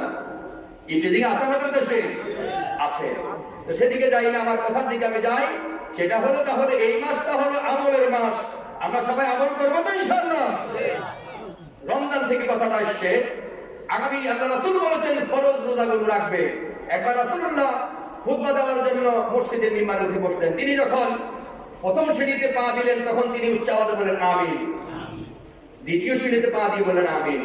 তৃতীয় সিঁড়িতে পা দিয়ে বলেন আমিন। সাহাবায়ে কেরাম জিজ্ঞাসা, ইয়া রাসূলুল্লাহ আপনি আজকে এরকম করলেন কেন? হুজুর বললেন, শুনো, আমি যখন প্রথম সিঁড়িতে পা দিলাম জিবরাইল আমিন এসে আমার কাছে প্রস্তাব দিল, ইয়া রাসূলুল্লাহ আল্লাহ পাঠিয়েছেন আমাকে আপনার কোন গোলাম, আপনার উম্মত, আল্লাহর কোন গোলাম যদি মাসে রমজানের মাস পাওয়ার পরে রোজা না রাখে, রোজার সাথে ভালো ব্যবহার না করে, আল্লাহর ওই গোলাম, আপনার ওই উম্মত আল্লাহর গজবে হালাক হয়ে যাক। আপনি পড়েন আমিন। হুজুর পড়েছেন আমিন। তাহলে মাসে রমজানের মাসে রোজা রাখতে হবে কিনা? কে কে রাখবেন দেখি হাত উঠান তো দেখি। সবাই রাখবেন ইনশাআল্লাহ? মাঝখান থেকে হাত উঠে দেখেন। ওই যে এখন উঠে মানুষ কত চালাক, আল্লাহরও ধোঁকাবাজির মধ্যে ফেলায়। রোজা রাখবেন তো ইনশাআল্লাহ? সাহাবায়ে কেরাম প্রশ্ন করলেন, ইয়া রাসূলুল্লাহ দ্বিতীয় দোয়াটা কি করলেন? হুজুর বললেন যে আমার কোন উম্মত, আল্লাহর কোন গোলাম তার বৃদ্ধ মা বাবাকে পাওয়ার পরে যদি খেদমত করে জান্নাত না কিনতে পারে, ওই ব্যক্তি আল্লাহর গজবে হালাক হয়ে যাক। হুজুর আপনি বলেন আমিন। হুজুর বলেন আমিন। এখন বৃদ্ধ মা বাবা আছে কিনা? খাদ্য দেয়নি, কথা বলেন দেয়নি? হ্যাঁ, 9 জন 10 জন 11 12 14 15 জন সন্তান 2 জন মা বাবা পালে, কিন্তু এই 15 জনে মিল্লা 2 জন মা বাবারে পালতে পারে না। এরকম সমাজে আছে কিনা? কথা বলেন আছে কিনা? আছে। আছে না? আছে। কত অহংকার বাবাই করে, আমার 10টা ছিল করে কিনা, কিন্তু এই 10টার একটাও বাদ দেয় না। এরপরে গিয়ে কাঁদে, হুজুর কি বুঝতে জীবনে করছি, ওখানে না খাবার যদি কুত্তারে খাওয়াইতাম তো হবেই কিন্তু। বলে কিনা এরকম? বেজার হয়েছেন মনে হয়? এরকম সন্তানের জমিনে আছে কিনা? এখন দেখবেন বৃদ্ধ মা বাবারা নিয়ে কোথায় দেয়? বৃদ্ধাশ্রমে দেয়। দেয় কিনা? আচ্ছা আপনাদের যেটা প্রশ্ন করি, আমরা যারা মসজিদের ইমামতি করি বেতন কত? কত বেতন? 1200, 1500, 2000, 3000, 4000, 5000, এই তো। এই না? এই 10-15 হাজার প্রয়োজনের দেয়। ধরেন 15,000 দিন। এখন মাসে 15,000 হলে প্রতিদিন পড়ে কত? 500। চালের কেজি কত? 50 টাকা, 60 টাকা। 60 টাকা কিনা? 60 টাকা। আচ্ছা 50ই ধরেন, 50 টাকা ধরেন। তাহলে প্রতিদিন কি 1 কেজি চাল হয়? হয়? হয় না। মিনিমাম 3 কেজি চাউল লাগে। তাহলে কত গেল? 150 গেল কিনা? হিসাবটা মিলিয়ে দেখেন। 150 গেল কিনা? পাইছে 500। গেল কত? 150। আছে কত? 350। বাজারে মাছ কিনতে গেলে কি 350 টাকা দিয়ে মাছের লেজটা পাওয়া যায়? পাওয়া যায়? কথা বলেন না কেন? পাওয়া যায়? এবারে চলে কেমনে? চালাই কে? কে চালায়? আর আপনার যেই খোলায় ডাক্তারি করতে গিয়ে কসাইগিরি করলো, লাখ লাখ টাকা কামাইলো, ইঞ্জিনিয়ারিং করে একজনের আরেকজনে ঢুকাইয়া দিল, লাখ লাখ টাকা কামাইলো। যে পণ্ডিতি করলো সমাজের মধ্যে, একজনের আরেকজনের ঢুকাইয়া দিল, আমি নীতি করিয়া একজনের জমি আরেকজনের ঢুকাইয়া দেয়। এরকম আছে কিনা? এটা লাখ লাখ টাকা কামায়, আমরা খাওয়াইতে পারবেন টাকা। আল্লাহ রহমত থাকা লাগবে। আল্লাহ রহমত থাকা লাগবে। আপনার যে ছেলেটা ইমাম, এই সমাজের কোন ইমামের মা বাবা তার সাথে খাইতে পারে না? একজন দেখান তো। আজকে মা বাবারা এই জন্যই দায়ী। ছোটবেলায় আগে আমরা শিখছি কি? আউযু বিল্লাহি মিনাশ শাইতানির রাজিম। ছোটবেলায় ফজরের পরে প্রত্যেক বাড়ি বাড়ি থেকে শব্দটা আসতো। আর এখন আছে কি? আগডুম, বাগডুম, ঘোড়াডুম, সাজে, ডাক, ডোর, বাদ্য বাজে। ওই পাড়েতে ছেলে মেয়ে নাইকে দেখেছে, এ দেখেছে, দাদা দেখেছে, দাদার হাতে কলম ছিল, চুল বেড়েছে, বড্ড লেগেছে। আচ্ছা, আরেকটু উত্তরটা দেন তো, এটা দিয়ে আপনার কি উপকার হইল, আপনার ছেলের কি হইল? ডাক্তার ফিরাইয়া বাতিয়েছে, কথা বলেন বাতিয়েছে। ডাক্তারের প্রতি আল্লাহর রহমত আছে, কথা বলেন আছে। এই যে আগের শিক্ষা এখনকার শিক্ষা কি এক? এখনকার শিক্ষার আগের শিক্ষা কি এক? কত সম্মান আগে সমাজে ছিল। আলেমদেরকে দেখলে মানুষ রাস্তার পাশে দাঁড়িয়ে যেত, আসসালামু আলাইকুম, হুজুর কেমন আছেন? কথা ঠিক কিনা? এখন সালাম জানা, আসসালামু আলাইকুম, কেমনে দে সালাম? আসসালামু আলাইকুম মারে এক এক সালাম মারে একদম ঘাসে রাখ, মনে আছে তো? কিন্তু সালাম কি এমনি এমনি না। রাসূলুল্লাহ রে ইহুদিরা দেখলে সালাম দিত আসসালামু আলাইকুম, রাসূলুল্লাহ বলতো কি ওয়া আলাইকুম। তারা বলতো যে তোমার বংশ হোক, রাসূলুল্লাহ বলতেন ওয়া আলাইকুম তোর হোক, আমার একটা হতো কা। আমি আজকে শিখাইয়া দিই, যারা আসসালামু আলাইকুম বলবে আপনি বলবেন ওয়া আলাইকুম আসসালাম ওয়া রাহমাতুল্লাহ, মনে থাকবে তো? আর যে বলবে আসসালামু আপনি বলবেন ওয়া আলাইকুম, তুই আমার আল্লাহ দিয়েছিস আমিও তোর তা দিলাম, মনে থাকবে? যেটা রাসূলের শিক্ষা, এটা আমার শিক্ষা না। হুজুর বললেন যে যা দিবে তুমি তার তাই দাও। সে বলছে কি আসসালামু আলাইকুম তোমার বংশ হোক, হুজুর বললেন ওয়া আলাইকুম আমার একটা হইতে তোর হোক। এই জন্য আজকে কি সালাম আছে? কথা বলেন না, আছে? এখন যাওয়ার সময় দেখুন কত মায়ের সন্তানের রাস্তার পাশে খেজুর গাছের সাথে হেলান দিয়ে এমন এমন করবে কিনা?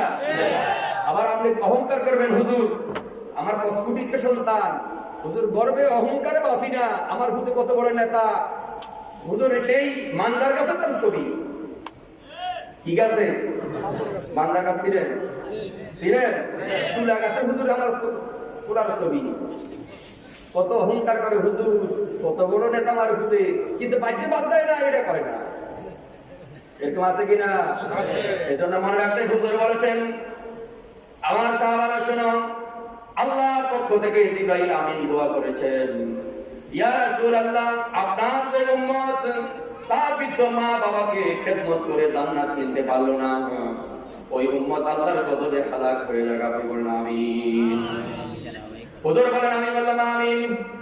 3 নম্বরে জিবরাইল আমিন বললেন, ইয়া রাসূলুল্লাহ ইয়া হাবিবাল্লাহ আপনার নাম শোনার পরে আপনার যে উম্মত সাল্লাল্লাহু আলাইহি ওয়াসাল্লাম করতে পারলো না, আপনার নামের উপরে দুরূদ পেশ করতে পারলো না, ওই ব্যক্তি আল্লাহর গজবে হালাক হয়ে যাবে। আপনি বলেন আমিন।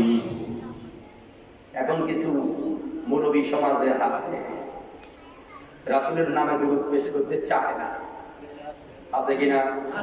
কথা বলেন আছে কিনা? আপনাদের এলাকায় নাই?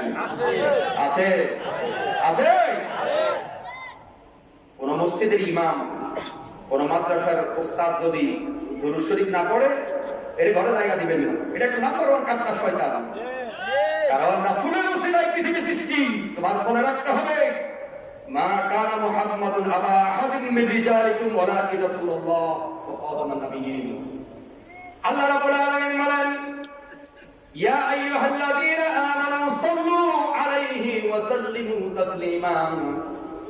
আমার গোলামেরা শোনো, যারা ঈমান এনেছো তোমরা আমার নবীর উপরে দুরূদ পেশ করবে, কারণ আমি আল্লাহ আমার নবীর উপরে দুরূদ পেশ করি। সুবহানাল্লাহ। আল্লাহ নিজে বলেন, ইন্নাল্লাহা ওয়া মালাইকাতাহু ইউসাল্লুনা আলান নবী। মিলাদের আগে পড়ে না? মুসলিম আমরা পড়ে কিনা? কোরআন আয়াত অস্বীকার করলে তুমি জাহান্নামে হয়ে যাবে। আল্লাহ নিজে বলেছেন, ইন্নাল্লাহা ওয়া মালাইকাতাহু ইউসাল্লুনা আলান নবী ইয়া আইয়ুহাল্লাযীনা আমানু সাল্লু আলাইহি ওয়া সাল্লিমু তাসলিমা। ইন্নাল্লাহা নিশ্চয় আল্লাহ, নিশ্চয় আমি আল্লাহ, ওয়া মালাইকাতি আমার ফেরেশতারা ইউসাল্লুনা আলান নবী আমার নবীর উপরে দুরূদ পড়ি। সুবহানাল্লাহ। আর এখন কিছু মুরব্বী সমাজের মধ্যে বাইরে এসে রাসূলের নামে দুরূদ পেশ করতে চায় না, কষ্ট হয়। দালায় মিলাদ করলো কা একদম গিরে গিরে ভাইকা দিবে এগুলি পিড়ে শয়তান। তোর পীরের দিকে তুই দাঁড়াস, তোর হুজুরের দিকে, তোর নেতারের দিকে তুই দাঁড়ায় থাকোস, মাতানি সিবিদিকা শয়তানি করার দিকে জানোয়ার। রাসূলের নামে দাঁড়াইলেই বলে যে দোষ, দাঁড়ায় মিলাদ করলো কা, তোর সমস্যা কি? কথা ঠিক না? মনে রাখতে হবে এই সমাজের মধ্যে সমস্ত বেয়াদবদেরকে জায়গা দেওয়া যাবে না। এই সমাজ মনে রাখতে হলে রাসূলুল্লাহর আদর্শ লাগবে। রাসূলুল্লাহর আদর্শ ছাড়া জিন্দেগিতে কোনোদিনের সমাজ পবিত্র হতে পারে না। রাসূলের নামে আমরা দুরূদ পড়বো, মিলাদ পড়বো, রাজি আছেন? রাজি আছেন? রাসূলের নামে যারা দুরূদ পড়বে তাকে এখানে জায়গা দেওয়া যাবে না। তাকবীর, নারে রিসালাত, ইয়া রাসূলুল্লাহ, আওলাদে রাসূল, আওলাদে রাসূল, জিন্দাবাদ, জিন্দাবাদ। এখন সমাজের মধ্যে আহলে হাদিস নামে এক প্রকার শয়তানের দল বাইরেছে। আমাদের এই সমাজে আছে, আছে কিনা? আছে কিনা? তুমি আহলে হাদিস করতে আসছো, আমরা তো হলাম আহলে কোরআন। আমরা কি কোরআন আগে না হাদিস আগে? বলেন না কেন, জবাব দেন। কোরআন আগে না হাদিস আগে? আমরা তো হলাম আহলে কোরআন, আমরা কোরআনের অনুসারী। কোরআন থেকে ব্যাখ্যা হয়ে হাদিস এসছে। তুমি আহলে হাদিস, তার মানে তুমি কোরআন মানো না, তার মানে তোমার ইবাদত নেই। আমানতু বিল্লাহি ওয়া মালাইকাতিহি ওয়া কুতুবিহি, আছে কিনা? জোরে বলেন, আছে কিনা? আমি আল্লাহর উপর ঈমান আনলাম। আমানতু বিল্লাহি, আমি ঈমান আনলাম কার উপরে? আল্লাহর উপরে। ওয়া মালাইকাতিহি, আল্লাহর ফেরেশতাদের উপরে। ওয়া কুতুবিহি, আল্লাহর নাযিলকৃত কিতাবের উপরে আমি ঈমান আনলাম। সুবহানাল্লাহ। এখন কোরআন কি আল্লাহর নাযিলকৃত কোরআন নয়? কোরআন কার? আল্লাহ। জোরে বলেন কার? তুমি আহলে হাদিস নাম দিয়ে সমাজের মধ্যে ব্যাখ্যা বিশ্লেষণ করো, মিলাদ পড়া যাবে না, দুরূদ পড়া যাবে না। যদি এই হয়ে থাকে, আমরা আজকে মাহফিলে জবাব দিলাম, তোমার জন্মের ঠিক নাই। কারণ তোমার মা বাবার বিয়া ওই আলেমরা পড়াইছে যারা মিলাদ পড়ছিল। ওরা ঠিক কিনা? আপনাদের পূর্বপুরুষরা কি মিলাদ পড়ে নাই? পড়ছে কিনা? ওই যে কথা আছে না, কোরআন চাইলে পাপ বাড়ে, কোরআন চাইলে পাপ বাড়ে। আগের আলেমরা সত্য কথাগুলো আমাদেরকে বলতো, আমলের কথাগুলো বলতো, অন্তর পরিষ্কারের কথাগুলো বলতো। কিন্তু আজকের কিছু আলেম নামের কলঙ্ক বাংলাদেশে বের হয়েছে, যারা ডানে টানলে বামে নেয়, বামে টানলে পিছনে নেয়, পিছনে টানলে সামনে নেয়। আছে কিনা বলেন? আছে কিনা? দেখবেন আজকের বাংলাদেশে পুরাতন মোটা চাল যারা খায়, কশিন কালো তাদের ক্যান্সার হয় না। পাইজান চাল নাম দিয়া, বিশ্বাস মিনিট নাম দিয়া চাল বানাইছে, মুখ পরিশ করে খাইলে ক্যান্সার হয়। হয় কিনা? এজন্য বলে কোরআন চাইলে বাপে বলে। কথা আছে কিনা? আপনারা বুঝেন আমার কথা বুঝেন তো? কোরআন চাইলে বাপে বলে। আগের আলেমরা ছিল, শশীনাথ মরহুম হুজুর, চরমনাথ মরহুম হুজুর, ফুরফুরার মরহুম হুজুররা, ওনারা কি বুঝতো না এই বিষয়ে? কথা বলেন না, বুঝতো না? ওনারা কি কিতাব বুঝতো না? কোরআন হাদিস বুঝতো না? ওদের মধ্যে তুমি করতেন বাইরেছ। এখন ফতুয়াবাজি করো সমাজের মধ্যে, আহলে হাদিস নাম দিয়া শয়তান, হিজবুত তাওহীদ, কেমন জানোয়ার। কোরআন কোরআন ধুইয়া এখন এইটা বারো সেটা বারো, কোনো কিছুই চলবে না। আমাদের মুরব্বীরা যা বলে গেছে, মিলাদ আমাদের পড়তেই হবে। আল্লাহ রাসূল নিজে আল্লাহ রাসূলের উপরে মিলাদ পড়া আমাদের আল্লাহ ফরজ করে দিয়েছেন, আমরা পড়বই। রাসূলের নামে কমপক্ষে একবার দুরূদ পড়া হলো ফরজ, দুইবার পড়া হলো কি ওয়াজিব, তিনবার পড়া হলো সুন্নাহ। কমপক্ষে কয়বার পড়া ফরজ? একবার। কারণ আল্লাহ নিজেই পড়েছেন, ইন্নাল্লাহা ওয়া মালাইকাতাহু ইউসাল্লুনা আলান নবী। আমার আল্লাহ কয় নিশ্চয়ই আমি আল্লাহ। এটা কোরআনের আয়াত। আপনি অস্বীকার করলে সাথে সাথে ঈমান চলে যাবে। দিচ্ছি আমি আল্লাহ, আমার ফেরেশতারা আমার নবীর উপরে দুরূদ পড়ি। ইউসাল্লুনা আলান নবী ইয়া আইয়ুহাল্লাযীনা আমানু। আল্লাহ নিজেই বলে দিচ্ছে, নির্দেশ দেন, এই ইমানদারেরা যারা আমার ঈমান এনেছো, সাল্লু আলাইহি ওয়া সাল্লিমু তাসলিমা। আমার মতো তোমরাও আমার নবীর উপরে দুরূদ পড়ো। সুবহানাল্লাহ। আমরা নবীর উপরে দুরূদ পড়তে রাজি আছি তো? আমরা মিলাদের পক্ষে, মিলাদের বিরুদ্ধে নই। আমরা মিলাদ পড়ব ইনশাআল্লাহ, সবাই বলুন ইনশাআল্লাহ। মিলাদ পড়তে রাজি আছি? সবাই বলুন ইনশাআল্লাহ। মিলাদের বিরুদ্ধে ফতোয়াবাজি যেই করবে, মসজিদে ইমাম হোক, মাদ্রাসার আলেম হোক, তাকে এই এলাকা থেকে বের করে দিবেন। মনে থাকে? আর এই জায়গা দেওয়া যাবে না। আমাদের ইমানের মধ্যে আঘাত আসলে কাউকে এই সুযোগ দেওয়া যাবে না। মিলাদ পড়বই, তুমি সবার মধ্যে সহ্য না হলে এলাকা থেকে বের হয়ে যাও। মনে থাকবে? মনে থাকবে? এই জন্য হুজুর বলেছেন সাহাবারা শুনাও 3 নাম্বার প্রস্তাব দিলেন জিবরাইল আলাইহিস সালাম, ইয়া রাসূলুল্লাহ ইয়া হাবিবাল্লাহ, আপনার এই উম্মত আপনার নাম শোনার পরে দুরূদ পেশ করতে পারলো না, সাল্লাল্লাহু আলাইহি ওয়াসাল্লাম করতে পারলো না, ওই ব্যক্তি আল্লাহর গজবে হালাক হয়ে যাবে। আপনি বলেন আমিন। আমরা মিলাদ করতে রাজি? সবাই রাজি? রাজি আছেন তো ইনশাআল্লাহ? ইনশাআল্লাহ। আল্লাহ কবুল করে সকলে বলে আমিন। তাহলে যেটার জন্য এসেছিলাম রোজা, সামনে রোজার মাস আসতেছে, রোজা আমরা রাখবো তো? রাখবো ইনশাআল্লাহ। গ্যাস্ট্রিক বাড়বে না তো আমাদের? প্রেসার ডায়াবেটিস বাড়বে না তো? বাড়বে না। রোজা যদি ঠিক মতোই রাখি, কন্ট্রোল করবে কে? আল্লাহ। বলেন কে? আল্লাহ। আমি তো আমার জিন্দেগিতে দেখি নাই যে রোজা রাখার কারণে কারো গ্যাস্ট্রিক বাড়ছে। আরে কমে, কমে কিনা? কথা বলেন কমে কিনা? কমে। বরকত দেয় কে? আল্লাহ। এই জন্য রাসূল বলেছে জান্নাতে যাবে। তাহলে রমজানের ফরজ রোজাগুলো রাখো, খবরদার রোজা ছেড়ে দিও না। তুমি যদি তাকওয়া অর্জন করতে পারো তাহলে তোমার দায়িত্ব নেবে কে? আল্লাহ। হুজুর যখন এই 4টা উত্তরটাকে দিলেন, 4টা পন্থা তাকে বদলে দিলেন, ওই সাহাবা বললেন, ইয়া রাসূলুল্লাহ, আল্লাহর কসম করে বলে গেলাম আমি এর চাইতে একটু বেশি করব না। সুবহানাল্লাহ। হুজুর আপনি যে উপদেশ আমাকে দিয়েছেন এর চাইতে একটু বেশি আমি করব না, 4টা উপদেশ আমি ঠিকমতো পালন করব। রাসূলুল্লাহ বললেন, আমার সাহাবারা তোমরা যদি কেউ জান্নাতি লোক দেখতে চাও তাহলে আমার এই সাহাবারা দেখে নাও। আমার এই সাহাবারা দেখে নাও, জান্নাতি লোক দেখতে হবে। এই ব্যক্তি একটু জান্নাতি মানুষ। সুবহানাল্লাহ। মনে থাকবে? আমরা আল্লাহকে ভয় করবো, মনে থাকবে তো? ভয় কারে করবেন? রাত্রিবেলায় বিপদ পেটে ব্যথা উঠছে, সূরা ফাতিহা একটু পড়ে পানিতে ফু দিয়ে খান না। সূরা ফাতিহা যখন নাযিল হইছে, হাদিস শরীফে এসেছে, ইবলিস তখন মাথায় হাত দিয়া জমিনে বসে বসে কাঁদছে যে আমি তা ডিস্টার্ব করতাম, পেটে ভিক্ষা দামেলা মাথায় দিতাম, এটা করে ফু দিলে তো খেলা শেষ। কিন্তু মানুষের ঈমান এটা ধরে না, দৌড়তে ডাক্তারের কাছে, দৌড়তে হুজুরের কাছে। আর বেটা তুই সেখানে যাস কেন? সূরা ফাতিহা পড় না ঠিক মতো, পড়ে একটু পানিতে ফু দিয়ে খা। ভালো করার মালিক কে? আল্লাহ। জোরে বলেন কে? আল্লাহ। আল্লাহ। ভালো করার মালিক কে? আল্লাহ। আল্লাহ। মনে থাকবে তো? মনে থাকবে? অন্তরের কিছু খোরাক দিলাম, কিছু আমল হলো। আপনি যেখানেই যাবেন, যাওয়ার সময় ওযু অবস্থায় যান, একটু জিকির করতে করতে যান। হাদিস শরীফে একটা কথা আসছে, আমি যেদিন থেকে এটা শুনেছি ওদিন থেকে আমল শুরু করেছি এবং ওইখান থেকে আমি আজ পর্যন্ত এর বিপরীত কিছু খাই নাই। হাদিস শরীফে এসে আমি বাড়ি থেকে রওনা দেওয়ার সময় সূরা ফাতিহা আর আয়াতুল কুরসি, আল্লাহু লা ইলাহা ইল্লা হুয়াল হাইয়ুল কাইয়্যুম, এই আয়াতুল কুরসি আর সূরা ফাতিহা পড়ে কেউ যদি বাড়ি থেকে বের হয়, সেই বাড়ি পৌঁছা পর্যন্ত তার দায়িত্ব ফেরেশতাদের হাতে থাকে। সুবহানাল্লাহ। আল্লাহ তার ফেরেশতা লাগায় দেয় পিছনে।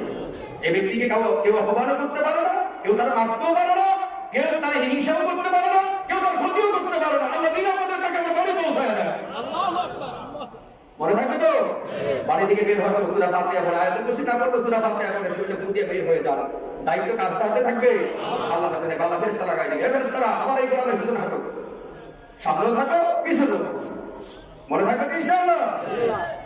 এই জন্য বলেছিলাম, ইয়া আইয়ুহাল্লাযীনা আমানুত্তাকুল্লাহ হাক্কা তুকাতিহি ওয়া লা তামুতুন্না ইল্লা ওয়া আনতুম মুসলিমুন। আমার আল্লাহ বলেন, হে গোলাম, আমি আল্লাহকে ভয় করো, ঠিক কোরআন হাদিসে যেভাবে বলা হয়েছে তেমনি ভয় করো, এর চাইতে বেশিও যায়ও না, কমও যায়ও না। কারণ আমি আল্লাহ কোরআন তোমাদের জন্য দিয়েছি, অনুনাজ্জিলু মিনাল কুরআন মা হুয়া শিফাউন ওয়া রাহমাতুল লিল মুমিনিন। আমি তোমাদের মুমিনের অন্তরের শান্তির জন্য দিয়েছি কোরআন। সুবহানাল্লাহ বলেন। সুবহানাল্লাহ। আমি আল্লাহ তোমাদের অন্তরের শেফার জন্য কোরআন দিয়েছি।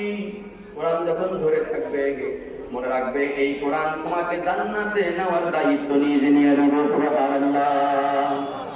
পরিশেষে আমার কথা হচ্ছে, জমিনে থাকা অবস্থায় আল্লাহ এই আইন মাইনা যদি কোরআন ধরে যদি আমরা থাকি, দেখেন হাদিস শরীফের উদাহরণ হচ্ছে, আমার মসজিদে আমি উদাহরণ দিয়েছিলাম।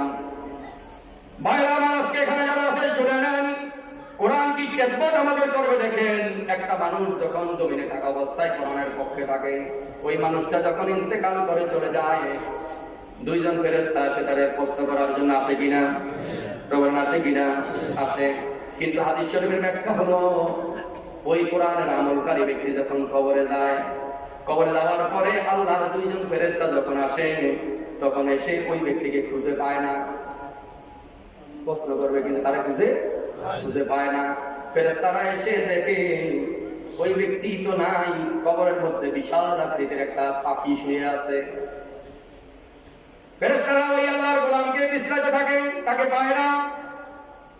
ফেরেশতারা হতভম্ব হয়ে যায়, ওই পাখিকে জিজ্ঞাসা করে, পাখি একটু আগে আল্লাহর এই গোলামের এখানে রেখে গিয়ে হয়েছিল, সে কোথায়? পাখি বলবে, এমন আশ্রয়ে সে আছে, তুমি তাকে কোশ্চিন কালো দেখতে পাবে না। সুবহানাল্লাহ। ফেরেশতা হতভম্ব হতাশ হয়ে আল্লাহর কাছে ফিরে যাবে, আল্লাহ আপনার গোলামকে একটু আগেই কবরে রাখা হয়েছিল, কিন্তু আমি গিয়েছিলাম তাকে দেখতে, তাকে কষ্ট করতে যাওয়া হয়েছিল, কিন্তু কবরে যাওয়ার পরে তাকে দেখতে পাই না, এখন আমি কি করব? আল্লাহ বলবেন, আমার ওই গোলাম কবরে আছে, তুমি আবার যাও গিয়ে জিজ্ঞাসা করো। ওই ফেরেশতা তার কবরে আবার আসবে, আসার পরে খুঁজতে থাকবে, পাবে না। তখন তার মনে হবে যে পাখিটা শোয়া আছে সে কে? পাখিকে জিজ্ঞাসা করবে, পাখি আমি কাকে তোমার জিজ্ঞাসা করি, তুমি কে? বলো তো তুমি কে? ওই পাখি তাকে জবাব দিবে, আমি হচ্ছি আল্লাহর জমিনের জীবন্ত কোরআন। আল্লাহর জমিনের জীবন্ত কোরআন আমি। ওই ফেরেশতা জিজ্ঞাসা করবে, তাহলে আল্লাহর যেই গোলামকে কবরে রাখা হয়েছিল সে কোথায়? ওই কোরআন, ওই পাখি তখন জবাব দিবে, আল্লাহর এই গোলাম জমিনে কোরআনের দায়িত্ব নিয়েছিল, যার কারণে আল্লাহর নির্দেশে তার কবরে আমি কোরআন তার দায়িত্ব নিয়েছি। সুবহানাল্লাহ। শুনে রাখো ফেরেশতা, তুমি তাকে কোশ্চিন কালো পাবে না, কারণ আল্লাহ আমার দায়িত্ব দিয়েছেন কবর থেকে আল্লাহর বিচারের আসন, আল্লাহর আরশে আল্লাহর নিজ পর্যন্ত তাকে পৌঁছায় দেওয়ার দায়িত্ব আমার। তুমি কোশ্চিন কালো তাকে খুঁজে পাবে না। ফেরেশতা হতাশ হয়ে চলে যাবে, আর তাকে পাবে না, জিজ্ঞাসা করতে পারবে না। এরপরে এই ব্যক্তিকে যখন কিয়ামত শুরু হয়ে যাবে, কাল্লা ইযা দুক্কাতিল আরদু দাক্কান দাক্কা, সূরা আছে কিনা? ওয়াজা রাব্বুকা ওয়াল মালাকু সাফফান সাফফা ওয়া জিআ ইয়াওমাইযিন বিজাহান্নামা ইয়াওমাইযিন ইয়াতাযাক্কারুল ইনসানু ওয়া আন্না লাহু যিকরা। আমার আল্লাহ বলেন, কোশ্চিন কালো নয়, অসম্ভবের কিছু নয়, অবশ্যই সম্ভব। যেদিন আমি আল্লাহ পৃথিবীটাতে ঝাঁকুনি দিব, ধাক্কা দিব, আমার নির্দেশ হবে পৃথিবীটা যখন স্থির থাকবে, ভূমিকম্পের সৃষ্টি হবে, সেদিন পৃথিবী ধ্বংস হয়ে যাবে, কোনো কিছুই আস্ত থাকবে না, সবগুলো তোমার মনে করতে থাকবে। সেদিন আমি আল্লাহ কিয়ামত দিবস সৃষ্টি করে দিব, সব মানুষগুলো তো ওরা কুল পাবে না, সবাই সেদিন মৃত্যুবরণ করবে। জমিন, মানুষ, পৃথিবী, গাছপালা সব কিছু তুলা তুলার মতো উঠতে থাকবে। আমি আল্লাহ বলেন, ওয়াজা রাব্বুকা ওয়াল মালাকু সাফফান সাফফা, আমি আল্লাহ ফেরেশতাদেরকে সারিবদ্ধভাবে দাঁড় করিয়ে আমি আল্লাহ আমার বিচারকের আসনে বসে যাব। কষ্ট হয় আপনাদের? ছেড়ে দেই। আল্লাহ বলেন, আমি আল্লাহ ফেরেশতাদেরকে সারিবদ্ধভাবে দাঁড় করিয়ে আমার আল্লাহর বিচারকের আসনে আমি বসে যাব। ওয়াজিআ বিজাহান্নামা, সেদিন জাহান্নামকে সামনে ডাকা হবে, আর মানুষকে দেখানো হবে আজ জাহান্নাম, এটা হলো জাহান্নাম। সেদিন দুই প্রকারের মানুষের সৃষ্টি হবে। জাহান্নাম দেখার পরে এক প্রকারের মানুষ চিৎকার দেয়, আল্লাহ জাহান্নামের কথা জমিনে শুনেছিলাম কিন্তু পাত্তা দেই নাই, আজকে জাহান্নামকে সচক্ষে দেখতে হবে, এটা আগে বুঝতে পারিনি, আল্লাহ জীবনটা আবার ফিরায় দেন, দুনিয়ায় গিয়ে আর একটু কিছু নেক আমল করে আসি যেন জাহান্নামের ভয়াবহতা না দেখতে হয়। সেদিন আল্লাহ বলবেন, অবশ্যই সম্ভব হবে না, আজকে তোমাকে এর মধ্যেই তোমাকে যেতে হবে, ছাড়া তোমার কোনো উপায় নাই। আল্লাহ রাব্বুল আলামিন বিচারের আসনে বসে যাবেন। হাদিস শরীফে ব্যাখ্যা হলো, আল্লাহ গোলামদেরকে কিভাবে রক্ষা করবেন দেখেন। আল্লাহর আরশের সামনে দিয়ে একটা পর্দা টানায় দিবেন, রহমতের পর্দা। পর্দা টানায় আল্লাহ তার একজন গোলামকে ডাকবে, গোলাম আমার ফেরেশতারাও গোলামের ডাকো, সামনে আনো। সামনে আনার পরে আল্লাহ জিজ্ঞাসা করবে, গোলাম রে, জমিনে থাকা অবস্থায় আমার সেজদা দিয়েছিলি, আমল করেছিলি কোরআনের, আমার নবীর নবী মেনেছিলি, নেতা মেনেছিলি, আজকে কেমনে তুই জান্নাতে যেতে চাস? সেদিন গোলাম ভুলে বলে ফেলবে, আল্লাহ এমন খুশি হবে, খুশির কারণে ভুলে বলে ফেলবে, আল্লাহ আমি দুনিয়ায় আমল করেছিলাম, আমার আমলের বিনিময়ে আমার জান্নাতে দিয়ে দেন। কিন্তু আল্লাহ রাগান্বিত হয়ে যাবেন, এ গোলাম তুমি তোমার আমল দিয়ে জান্নাতে যেতে চাও, ফেরেশতারা তার হাত পা বেঁধে ফেলো, তার হাত পা বেঁধে তার জাহান্নামে ফেলায় দাও। ফেরেশতারা তার জাহান্নামের দিকে নিয়ে যাবে, সে চিৎকার দিবে জাহান্নামের দরজায় গিয়ে, আল্লাহ রে কি কারণে আমার জাহান্নামে ফেলে দেওয়া হচ্ছে আমি জানতে চাই। আল্লাহ বলবে ফেরেশতারা সামনে আনো। আনার পরে বলবে গোলাম, জমিনে তুমি যে নেক আমল করছিলা তোমার হায়াত দিছে কে? সবাই বলেন কে? তোমার সুস্থতা দিছে কে? তোমার রহমত দিছে কে? তোমার রিজিক দিছে কে? আসমান থেকে জমিনের মধ্যে বৃষ্টি দিছে কে? জোরে বলেন কে? আমি আল্লাহ যদি তোমার প্রতি দয়া না করতাম, তুমি ঘরের মধ্যে বন্দী হয়ে দরজা বন্ধ করে অন্যায় করছিলা, গুনার কাজ করছিলা, কিন্তু আমি আল্লাহ দয়া করে ওখানে অক্সিজেন পৌঁছায়া দিছিলাম। যদি অক্সিজেন না পৌঁছায়া দিতাম, সামান্য সেকেন্ডের জন্য বন্ধ করে দিলে তুমি বাঁচতে পারতে না। তোমার যদি সুস্থতা না দিতাম, তুমি ঘরে বসে থাকতে। তোমার কান দুইটা যদি খোলা না রাখতাম, তোমার বন্ধুরা, তোমার সন্তানরা, তোমার প্রতিবেশীরা তোমার দেন্দা বলে ডাকতো। কিন্তু আমি আল্লাহ দুইটা কানে তোমার শোনার সুযোগ দিয়েছিলাম, তোমার দুইটা চক্ষু দিয়েছিলাম। যদি একটা চক্ষু না থাকতো, তোমার কানা বলে ডাকতো। আমি আল্লাহ সেই দয়া তোমার প্রতি করেছি, দুইটা চক্ষু আমি তোমার দিয়েছিলাম। তোমার নাক যদি একটা থাকতো, তাহলে তোমার কেমন দেখা যেত? তোমার মাথা যদি দেখা হতো, কেমন দেখা যেত? তোমার যদি একটা পা থাকতো আর একটা না থাকতো, তোমার ল্যাংড়া ডাকতো। কিন্তু আমি আল্লাহ দয়া করে তোমার প্রতি রহম করেছিলাম, যার কারণে তুমি আমল করতে পেরেছো। তুমি তো আমি আল্লাহর রহমত আজকে কামনা করো নাই, যার কারণে আমি আল্লাহ রাগান্বিত হয়েছি তোমাকে জাহান্নামে দেওয়ার জন্য। গোলাম হঠাৎ করে মনে পড়বে, নামাজি ছিল, সূরা ফাতিহার মধ্যে পড়েছে আর রহমানির রহিম, পড়ছেন কিনা?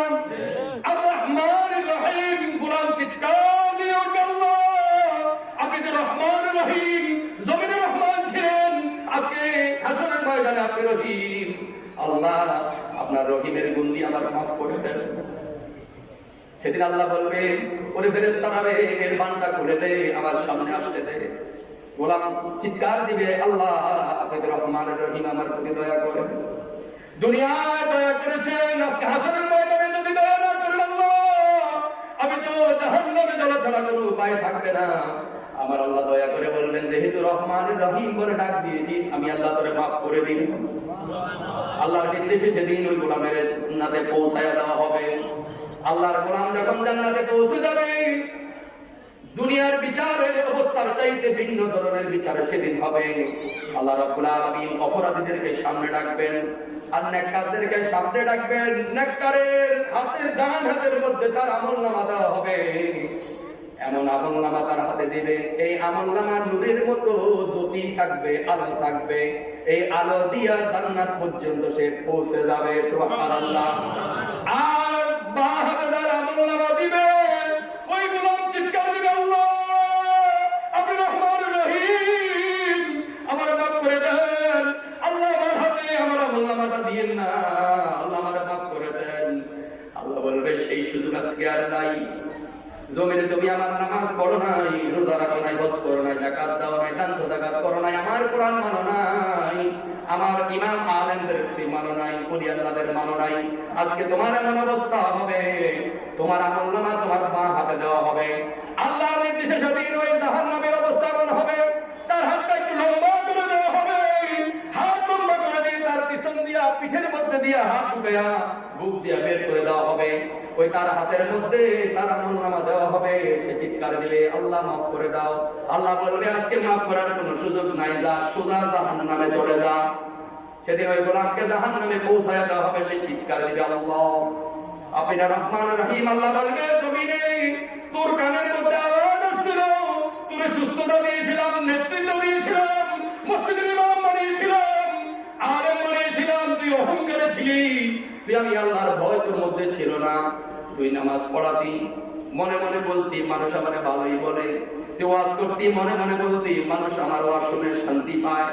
তুই এমন আমল করতি, নেতৃত্ব তোর হাতে দিয়েছিলাম, মানুষ তোর পেছনে স্লোগান দিত, এটাই মনে করতি। আমি আল্লাহরে তোরে নেতৃত্ব দিয়েছিলাম, তুই এটা মানুষ নাই, যার কারণে আজকে জাহান্নাম ছাড়া তোর কোনো উপায় নাই। আজকে তার উপায় নাই, জাহান্নামে পৌঁছায় দাও। তখন ওই ব্যক্তিকে জাহান্নামে পৌঁছায় দেওয়া হবে, আর জান্নাতি লোকগুলো জান্নাতে চলে যাবে। বিচার কাজ শেষ হলে কি অবস্থা হয় দেখেন, ওই জান্নাতি মানুষগুলো আরামে ঘুমাবে জান্নাতের মধ্যে। 1000 বছর চলে যাওয়ার পরে আল্লাহর এক ফেরেশতা গিয়া ওই জান্নাতীর দরজার মধ্যে একটা ডাক দিবে, খটখট করে আওয়াজ হবে, খট করে আওয়াজ ওই জান্নাতি মানুষের ঘুম পেবে না, সে উঠে যাবে, উঠে দরজা খুলে দেখবে আল্লাহর এক ফেরেশতা দাঁড়িয়ে আছে দরজার মধ্যে। সে প্রশ্ন করবে, তুমি কি? বলবে, আমি আল্লাহর এক ফেরেশতা। নিশ্চয়। বলবে, তুমি যে দুনিয়া থাকতে কোরআন হাদিসে জানছি না, আলেম থেকে জেনেছো, তুমি যদি আল্লাহর কাজ করো তোমার আল্লাহ তোমার সাথে সাক্ষাৎ করবে। আজকে কি তোমার আল্লাহর সাথে তুমি সাক্ষাৎ করবে না? সুবহানাল্লাহ বলুন না। সেদিন ওই ব্যক্তি হাসি দেবে, হাসি দিবে, চিৎকার দিয়ে হাসি দিবে, আল্লাহর প্রতি এত দয়া, আমার প্রতি আল্লাহ দয়া করেছেন, আমারে জান্নাতে দিলেন, আবার সাক্ষাৎ করবেন। তাই হ্যাঁ, তুমি প্রস্তুতি হও, জান্নাতি বাহন তোমার জন্য রেডি আছে, তুমি প্রস্তুত হও। প্রস্তুত হওয়ার পরে দুইজনে রওনা দিবে আল্লাহর সাথে সাক্ষাৎ করার জন্য। তারা এমন ভাবে উঠতে থাকবে, নিচে কি সুন্দর সুশীতল বাতাস থাকবে, সুন্দর বন থাকবে, জমিন থাকবে, দেখবে আর যাবে। কিছু দূর যাওয়ার পরে কিছু বিদুবন্ধ বাতাস তাদের গায়ে লাগবে। ওই জান্নাতি গোলাম ফেরেশতারে জিজ্ঞাসা করে, ফেরেশতারে বুঝি আল্লাহর সাথে সাক্ষাৎ হয়ে গেল? কয় না, অপেক্ষা করো। কিছু দূর যাওয়ার পরে আল্লাহ রাব্বুল আলামিন ওই জান্নাতি গোলামের সালাম দিবে। আসসালামু আলাইকুম ইয়া আহলাল জান্নাহ। সালাম দিবে কে? বলেন কে? আল্লাহ সেদিন সালাম দিবে, হে জান্নাতের অধিবাসী, তোমার প্রতি আমি আল্লাহ রহমত নাযিল হোক। ওই জান্নাতি গোলাম বলবে, আল্লাহ রহমত তো তুমি নাযিল করে দিয়েছো, আল্লাহ দয়া করেছো, জান্নাতে এসেছি, তুমি দয়া না করলে জান্নাতে আসতে পারতাম না। আল্লাহ তুমি যদি আমার সাথে সাক্ষাৎ করবে? আল্লাহ কয়, হ্যাঁ। আল্লাহ তুমি যা দিয়েছো তাই তো যথেষ্ট, আর কিছু আমার লাগবে না। আল্লাহ কয়, না, এরপর আরো কিছু আছে। ওই গোলাম বলবে, আল্লাহ তুমি জান্নাতে দিয়েছো, বলেছো যা দিবে এর চাইতে বেশি দিয়েছো, যার কারণে আমি তো খুশি হয়ে গেছি, আমার আর কিছুর প্রয়োজন নাই। আল্লাহ কয়, না, এরপর আরো কিছু আছে, অপেক্ষা করো। গোলাম বলবে, ইনশাআল্লাহ আল্লাহ যা দিয়েছে তাই খুশি। আল্লাহ বলে, গোলাম বারবার কেন বলো খুশি হয়ে গেছে? আমি আল্লাহ এর চাইতেও বেশি কিছু করে দিতে চাই। সুবহানাল্লাহ বলেন। সেদিন আল্লাহ বলবে, গোলাম আমি ওয়াদা দিয়েছিলাম আমার কোরআনে, যদি আমার কোরআনে হেফাজতকারী হোস কবরে শান্তি পাবি, মুক্তি পাবি, হাসরের ময়দানে মুক্তি হবে, জান্নাতের মধ্যে আসবি, জান্নাতের মধ্যে আসার পরে আমি আল্লাহ তোর সাথে সাক্ষাৎ করব। সুবহানাল্লাহ। এজন্য আমি আল্লাহ তোর সাথে সাক্ষাতের জন্য প্রস্তুত। গোলাম আজকে রব এবং রবের গোলামদের মধ্যে কোনো পর্দা থাকতে পারে না। সরাসরি আমার গোলাম আমার সাথে সাক্ষাৎ করবে বলে আল্লাহ তার রহমতের চাদরটা সামনে থেকে সরাইয়া দিবেন, আর সাথে সাথে আল্লাহ ওই গোলাম স্বয়ং আল্লাহকে দেখতে পাবে। সুবহানাল্লাহ। এজন্য মনে রাখতে হবে, এই দুনিয়া থাকতে আমল করতে হবে, কবরে গিয়ে আমল করার কোনো সুযোগ নাই। এজন্য আল্লাহ রাসূল শিখায়া দিয়েছেন, আল্লাহুম্মা হাসিবনি হিসাবান ইয়াসীরা। হে আমার উম্মতরা, আল্লাহর গোলামেরা দোয়া করো আল্লাহর কাছে, আল্লাহুম্মা হাসিবনি হিসাবান ইয়াসীরা। আয় আল্লাহ, হাসরের ময়দানের হিসাবগুলো আমার জন্য একটু সহজ করে দিন। হাদিস শরীফের ব্যাখ্যা এসেছে, সহজ করে দিবে তুমি বলবে কি, কিন্তু অন্তরে থাকবে আল্লাহ হিসাবটা চাইেন না। কারণ হিসাব চাইতে গেলে যে কোনো কারণে ধরা খেয়ে যেতে পারি। এজন্য তুমি আল্লাহর কাছে দোয়া করো, আল্লাহুম্মা হাসিবনি হিসাবান ইয়াসীরা। আয় আল্লাহ, অনন্ত অসীম জমিনের মধ্যে ছিলাম, এর চাইতে বড় হাসরের ময়দানে এসেছি। আল্লাহ হাসরের ময়দানে আজকে আমার হিসাবটা তুমি চাইও না। যদি চাও যে কোনো কারণে আমি আটকায়া যেতে পারি, আল্লাহ তুমি রহম করো। রাসূলুল্লাহ দোয়া শিখায়া দিয়েছেন, এরপরে আরো দোয়া শিখায়া দিয়েছেন, রব্বানা আতিনা ফিদ দুনিয়া হাসানা ওয়া ফিল আখিরাতি হাসানাতাও ওয়া কিনা আযাবান নার। আছে কিনা? জোরে আছে কিনা? এই দোয়াগুলো যদি পড়ে ভালো কাজ করে যায়, তাহলে হাসরের ময়দান থেকে মুক্তি পেয়ে জান্নাতে যাওয়া যাবে। জান্নাতে কি আমরা যেতে রাজি আছি? সবাই রাজি আছি? কারা কারা রাজি আছি? দুইটা হাত উঠায় আল্লাহকে দেখাই।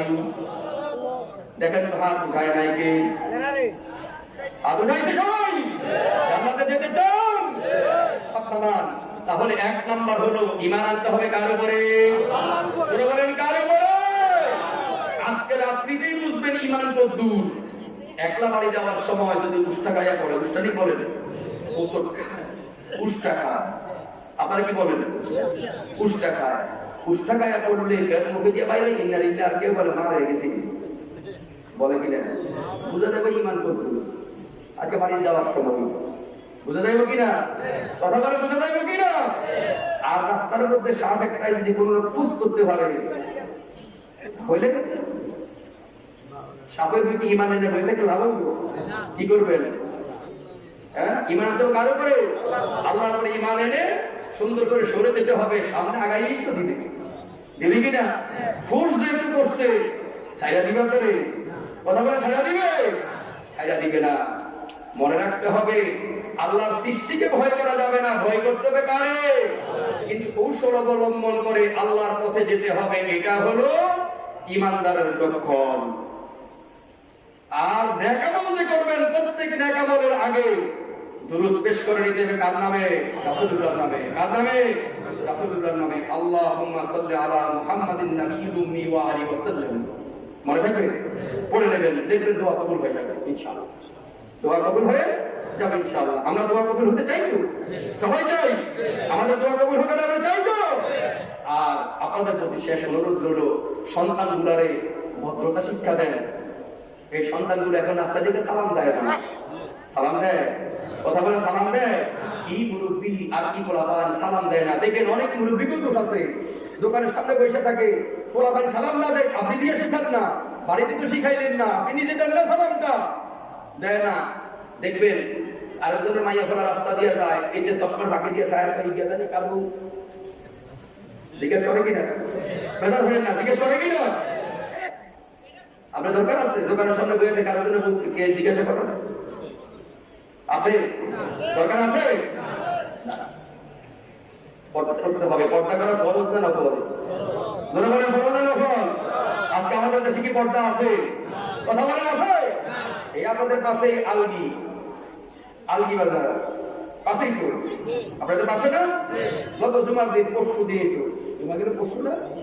পরশু দিন একটা বিয়ে পড়ানোর জন্য এসেছিলাম মোতালেব জমাদার সাহেবের বাড়িতে, পুরাতন বাড়িতে যেখানে তারা কবর দেওয়া হয়েছে। ওখানে একটা বিয়ে পড়াইতে আসছিলাম। কি বিয়ে পড়াইতে আসলাম না নাচ দেখতে আসলাম আলাদাই যাবে। বসতে বসতে শোভা চাইটা মহিলার একবার এদিকে ধরতে একবার ওদিকে ধরতে, পরে আমি আমার সিঙ্গেল চম্পট পাড়ি দেখি যে তবু বিয়ে তোরাই পড়া তোরাই থাক, আর বিয়েও পড়াই। কি আলেম, কি হুজুর, কি মুনবি, কোন খবর নাই। বেটায় রাস্তা দিয়ে হাঁটে আর পান চালায়। বুড়া তোর মতো যদি আমি হইতাম, আসেনি এরকম কথা বলেন? আসেনি? পর্দা ফরজ না নফল? এই মুসল্লি জবাব দেন, পর্দা ফরজ না নফল? ফরজ করছে কে? কে করছে? পর্দা কি এখন জমিনে আছে? পর্দার হুকুম নাই, ইফতিজিং এর হুকুম আছে। ইফতিজিং করলে জেল জরিমানা। পাকটা কাঁঠাল ছিলেন? ছিলেন কাঁঠাল? কাঁঠাল ছিলেন তো সবাই? ধরেন আমি একটা কাঁঠাল নিয়ে বাজারে গেলাম, পাকটা কাঁঠাল। কি কাঁঠাল? পাকটা কাঁঠাল। এখন আপনি বুদ্ধি দিলেন যে হুজুর কাঁঠাল নিয়ে বাজারে আসছেন, গ্রাম তো ভালোই বোঝা যায়, কিন্তু কোষটাকে এরকম একটু খুলে দেন দেখে দেন। আমি আপনার বুদ্ধি ধরিয়া কাঁঠালটা ভাঙ্গাতে পারলাম। এখন আপনাদের কোর্স করবো, আপনি কি নিবেন? এটা উদাহরণ দিচ্ছি। আপনি কি কাঁঠালটা নিবেন? এখন এই ভাঙ্গা কাঁঠালটা কেউ নিবে? যে আপনি বলবো কেউ কাঁঠাল ভাঙ্গা বাসি বইছে কতজন চোখ লাগবে এটা নেওয়া যাইতে হবে, হেঁটে বলবে কি না? বলবে না? বলবে। আপনি এখন ডাক কইরা বাসি বলবে, এই জন্য বাড়ি থেকে বন্ধু এনে দাঁড়াইছেন বা আমি দাঁড়াইলাম, এ বাসি আসলেই গুলি, মাসি কি শুনবে? কথা বলে শুনবে? আপনাদের কাঠাটাই নিয়ে ঘটাইছেন। এখন যদি যতই গুলি নিয়ে দাঁড়ান আর যত বন্দুক কামান নিয়ে দাঁড়ান, মাসি কি শুনবে আপনার কথা? শুনবে না। পর্দা করা ফরজ, এটা আইন করতে পারো না, ইফতিজিং করলেই আইন। পর্দার ফরজ বিধান আগে আইন পাস করেন, এরপরেই ইফতিজিং আপনি চলে যাবে। কথা ঠিক কিনা? আজকে রাস্তার মধ্যে মেয়েদেরকে নাসুরির মধ্যে লাগাই দেন, সে ভাঙ্গা কাঠামোর মধ্যে রাস্তায় ছেড়ে দিচ্ছে, আর ইফতিজিং করলে বিচার হবে। আগে আপনার বিচার হওয়া দরকার, আপনি আল্লাহর কোরআন মানেন না। আপনার পাশে হওয়া উচিত, আপনি আল্লাহর কোরআন মানেন না। আল্লাহর কোরআন মানলে জমিনের মধ্যে পর্দা করা কি ফরজ, নামাজ পড়া কি জোরে বলেন কি ফরজ? নামাজ পড়ে জোরে বলেন পড়ে? দেখি আজকে সমাজের মনে কষ্ট নিয়ে না নেতাদেরকে লাগাই দিতে নামাজ পড়তে পারবে? হ্যাঁ, সূরা তো যোহর আর আসরের মধ্যে সূরা যোহর পড়ে না, এরপরও কি পারবে? কথা বলেন পারবে? পারবে না। আর মাগরিব এশার ফজর হলে তো কামে বেশি। এরপর আমাদের চরবরি, আপনাদেরই তো চরবরি, আপনাদের উপজেলার মধ্যে না, আনসারের মধ্যে চরবরি লঞ্চঘাটে আগে যেটা লঞ্চঘাট চরবরি ছিল, ওখানে লঞ্চঘাটে একজনের মাগরিবের সময় দিয়েছে ইমামতি করার জন্য, লম্বা পাঞ্জাবি বেচারা গায়ে দিয়ে লাল রঙের পর মাথা দিয়ে গেছে, পোলাই বিদেশ পাঠাইছে, হাইস্কুলের মাথা দিয়ে ঢাকা যায়। মাগরিবের সময় সবাই যেটা দিছে হুজুর নামাজ নেই পড়ানো, বেটা করছে কি বলতে। এখন মাগরিবের সময় তো সূরা তো ধরে পড়তে হবে, কোন রকম সূরা তো শেষ করে সিজদায় গেছে, আর সিজদা তারা মাথা উঠায় না। অনেকক্ষণ হইছে, একজন সালাক মাথা উঠায় গেলে ইমাম সাহেব তো সম্পদ, ইমাম সাহেব তো কি সম্পদ, ইমাম সাহেব জায়গায় নাই। এখন বলতেছে ভাই সিজদা দিয়ে থেকে কামলাই মাথা উঠান, হুজুর তো সম্পদ। এরকম সমাজে কিছু আসেনি, কথা বলে আসেনি। এরকম কিছু লম্বা পাঞ্জাবি গাদ দিয়া বেজার হয়েন না। আমার অভ্যাস হচ্ছে সত্য কথা বলা, পীরের দরবারে তার মুরিদ হয় আর আয়া আয়া ফতুয়া দেখে যাই দিনের ওয়াজটা করছে লইল না। আসেনি, কথা বলে আসেনি, আছে কিনা? লম্বা পাঞ্জাবি গাদ দিয়া রুমাল একটা মাথা দিয়া আইসা ফতুয়া দেয়, অমুক হুজুরে যেটা ফতুয়া দিছে এটা ফতুয়া হইব না। ওখানে গেলে কেশ আয়া যা, কেশকে লাভ দিয়ে উপরে উঠে আমার নামে। বাড়ি থাকলেও এটা, বাড়ি থেকে এসে খাইতে পারবে, কথা বলে আইতে পারবে না, ওটা বললাম। আপনার ইমান যদি শক্ত থাকে, আপনি যেখানেই দাঁড়াবেন আপনার শরীর দিকে করবে কাজ হবে কিনা, মাথার তালু থেকে খায়ের তালু পর্যন্ত খবর হয়ে যাবে। আমি জিকির করি না আল্লাহ, কত বড় কথা, আমার আল্লাহর নামে আমি জিকির করতেছি লা ইলাহা ইল্লাল্লাহ, পায়ের তালু থেকে মাথার তালু আমার খবর হয়ে যাবে যে আমি আল্লাহর জিকির করতেছি। সুবহানাল্লাহ। মনে থাকে তো, আমাদের এলাকায় একজন ছিল, মারা গেছে, আল্লাহ মাফ করে দেন, তারা দোয়া করি। লম্বা পাঞ্জাবি গায়ে দিয়ে হাঁটতো, রাতে 3টার সময় ঘুম থেকে উঠা জাল কাঁধে নিয়ে, ব্যাগের মধ্যে জাল কাঁধে নিয়ে হাঁটতো। আর মানুষের রাস্তা দিয়ে যাওয়ার সময় মানুষের পুকুরের মধ্যে জাল মারতার বলতো লা ইলাহা ইল্লাল্লাহ, জোরে ইল্লাল্লাহ বলতো, আর জাল মেরে দিত, মানুষ বুঝতে পারতো। এই মোটা সোটা গামুর ছিল লম্বা বেকুব। আমার কাছে একদিন বিচার আসছে যে হুজুর এই লোকটা কি করে জানেন? আমি বললাম কি? বলে যে তা আমি একদিন আসর শব্দ এসে বসে, আপনি কি এই কাজ করেন? আর কথা বলেন। আমি বললাম সত্য করে বলবেন, আপনি এই কাজ করেন? কথা বলেন। বুঝছি না, বুঝছি কিনা? চিন্তা করেন কেমন জানো, জাল কাঁদালে হাঁটে মানুষের ঢুকের মতো মারে আর না।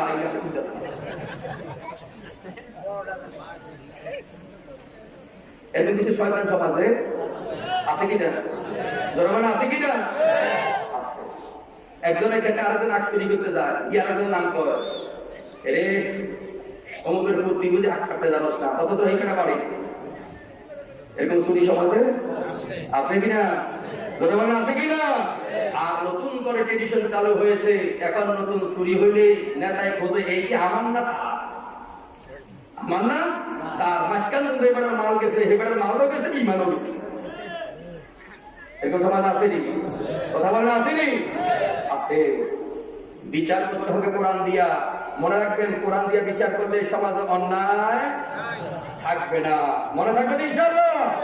তাহলে আজকের এই মাহফিল থেকে যা শুনলাম মনে থাকবে তো, মনে থাকবে ইনশাআল্লাহ?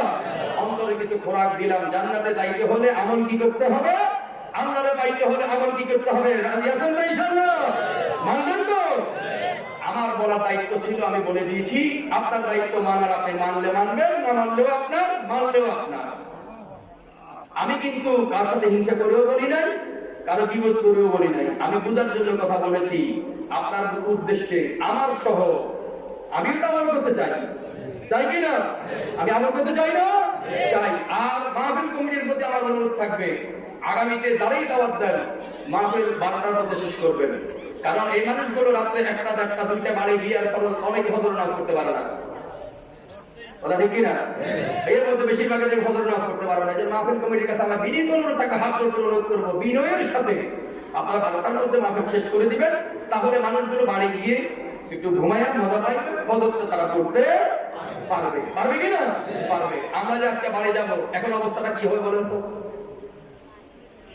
এখন ঘুমাইলে টাইলে উঠে পারবা? টাইলে ওখানে যাইবো? যাইবো না। এটা হবে কেমন আমল জানেন? এক হুজুর মসজিদে মাসালা দিছিল যে কোরবানি করলে এই সওয়াব হবে, এমন সওয়াবের কথা বলছে ওই মসজিদে বসা ছিল এলাকার সবচেয়ে বড় সুর।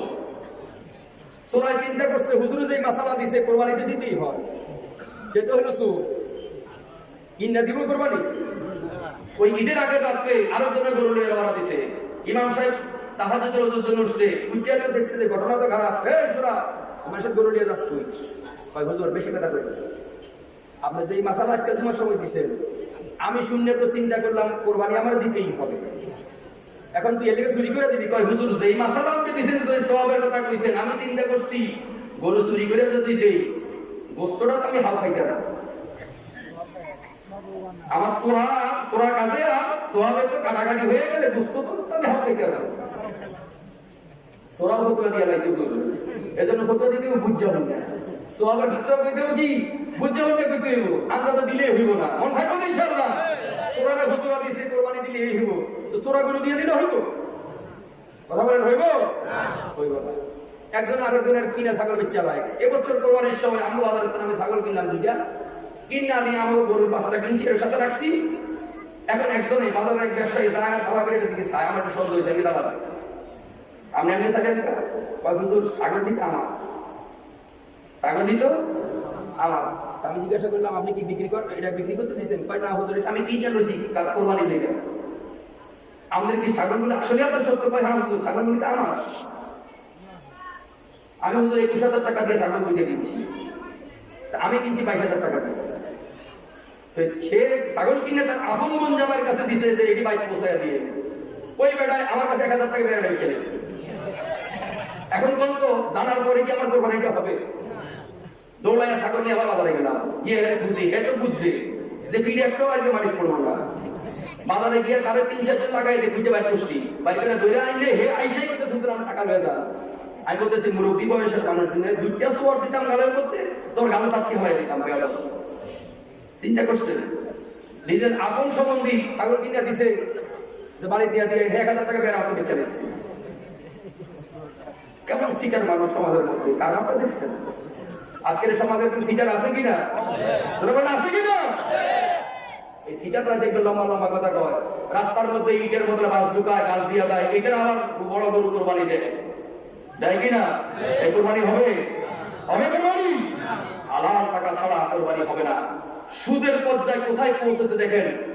আপনি আমার 10 টাকা হাওলা দিচ্ছেন, কয় টাকা? 10 টাকা। আমি দিতে পারি না, আপনি চিন্তা করলেন, দেখেন মাসালাটা কি ফতোয়া আলমগীরের মাসালা। আপনি চিন্তা করছেন 10 টাকা যদি জায়েদ নিয়ে নাই দিতে পারে, তাহলে গেলে 1 কাপ চা আর একটা বিনিয়োগ খাওয়া হইব। এই যে নিয়োগ করে বাড়ি থেকে গেছেন এটাই সুদ। এই যে হারাম নিয়োগ করে বাড়ি থেকে গেছেন এটাই কি? কত নির্ভের সুদ। এই জন্য মনে রাখতে হবে সুদের কারবার করা। আপনাদের এখানে সুদের কারবারই আছে নি? সবচেয়ে বড় পরিতাপের বিষয় হলো বাংলাদেশের মসজিদগুলির কমিটির মধ্যে 99% হলো সুদখোর আর ঘুষখোর। ওরা ঠিক কিনা? ঠিক কিনা? সামনের কাতারে আমি নামাজও পড়ে সুদও খায়, ঘুষও খায়, হারাম সুদ ছাড়ে না। এক ইমামকে নিয়োগ দেওয়ার জন্য জিজ্ঞাসা করছিল, মসজিদ সভাপতি জিজ্ঞাসা করে, ইমাম সাহেব আপনাকে নিয়োগ দেওয়া হবে, বলেন তো কিয়ামতের আলামত কি? ইমাম সাহেব খুব সাহসী মানুষ, কয় সভাপতি সাহেব প্রশ্নটা ভালোই করছেন। কিয়ামতের আলামত হলো মূর্খ এবং সুদখোর ঘুষখোরগুলি কোরআনের পণ্ডিতদেরকে, আলেমদেরকে মসজিদের ইমামতির দায়িত্ব দিবে। এটা হলো কিয়ামতের আলামত। আসলেই সত্য, সত্য কিনা? আমার এক লোক বলায় এক মসজিদের ইমামতির জন্য পেলেন, প্রথম জুমাইতেই সুদের ব্যাপারে এমন বলা বলছে, নামাজ শেষ হয়েছে আর সভাপতি সাহেব ডাইকে শোনেন, আমি যে সুদের ব্যাপার করি আপনি কইছে কে? এইবারটাকে বিশ্বাস করেন সভাপতি সাহেব, আমি জানি না, কয় না আমরা তো কেউ কইছে, তাইলে আমি এরকম ঠেকা করেন আমার দিকে সাইলেন আবার করিল না। এইবারটাকে সভাপতি সাহেব বিশ্বাস করেন, আমি 11 জন এটা ব্যবহার করবো না, সাবধান কিন্তু চাকরি দেয় কিনেও খেতে। পরের জমায় বেটা ঘুষ লইয়া গেছে, কি লইয়া? ঘুষ লইয়া। পরের জমায় শেষ হয়েছে, নামাজ শেষের পর সেক্রেটারি ডাক দিতে গেছে, এই আমি সরকারি চাকরি করি, ঘুষ খাই, আমাদের ফায়দা কি দরকার আছে? এটা কোন বছর বেটা ঘুষ আরেক বছর, তারা কি কারবার যেটাকে হেঁটে দিয়ে দৌড়া যাবে। তো চিন্তা করলে তৃতীয় জমা ফলাইতে গিয়ে কোন মাইরে খাই দরকার নাই, বেটা ইমামদের থেকেই দৌড়। আজকে সমাজের কোনো আছে কিনা? বেদার হয়ে না আছে কিনা? সবচেয়ে দুঃখের বিষয় হলো মসজিদে এখন কমিটির লোকগুলি বেশিরভাগ সুদখোর এবং সামনের কাতারে সুদখোরগুলি বেশি থাকে। নামাজি মানুষগুলো এসে নামাজ পড়ে এগুলি সামনে আসতে পারবে সুদ এবং ঘুষখোরগুলির কারণে। কথা ঠিক কিনা? আপনাদের খাওয়া দাওয়া নামাজ পড়তে পড়তে কিন্তু সুদের সাথে আত্মীয়তা বন্ধ হয় না। সুদখোরের অবস্থা হলো নিজের আপন মায়ের সাথে 70 বার জিনা করলে যে গুনাহ হতো আল্লাহ তাআলা আমল নামায় সেই গুনাহ লিখে দেবেন। সুদ খাওয়া যাবে? জোরে বলে সুদ খাওয়া যাবে?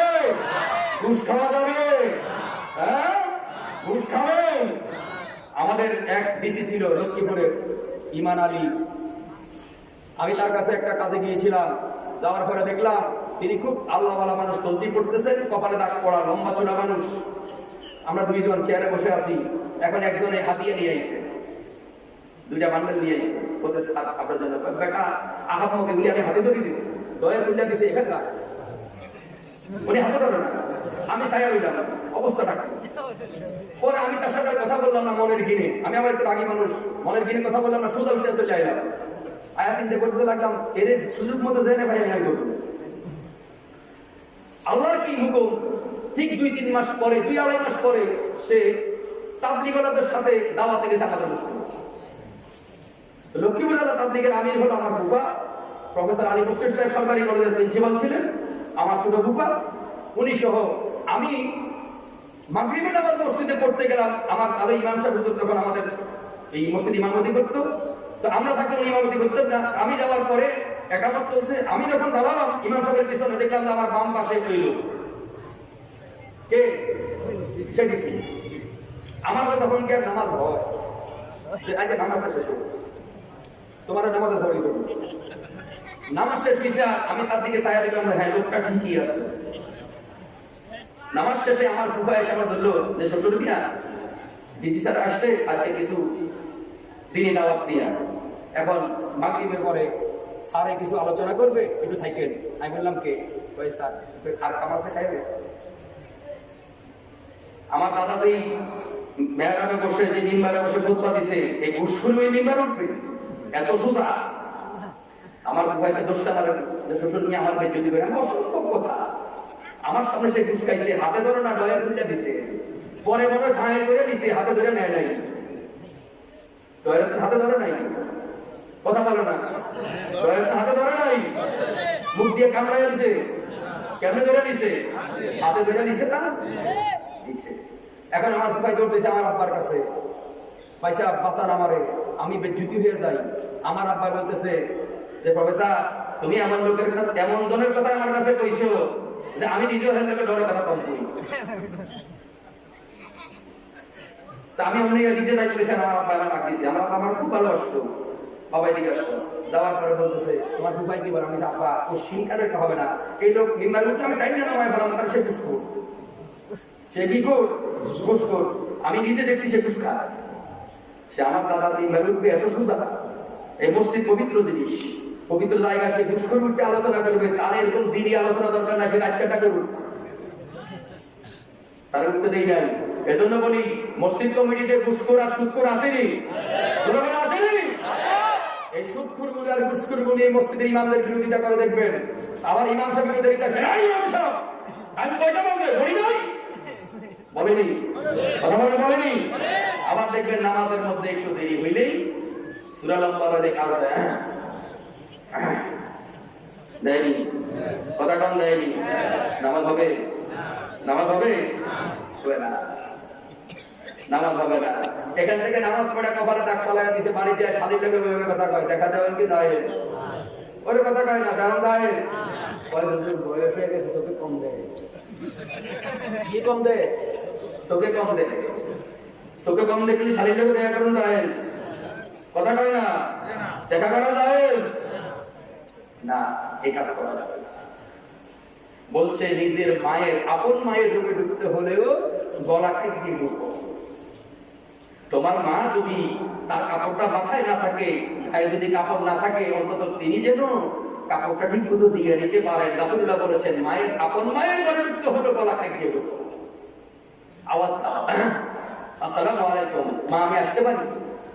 ডাক দিয়ে ঢুকো। সুবহানাল্লাহ, রহমতের অভাব হবে না ঘরের মধ্যে।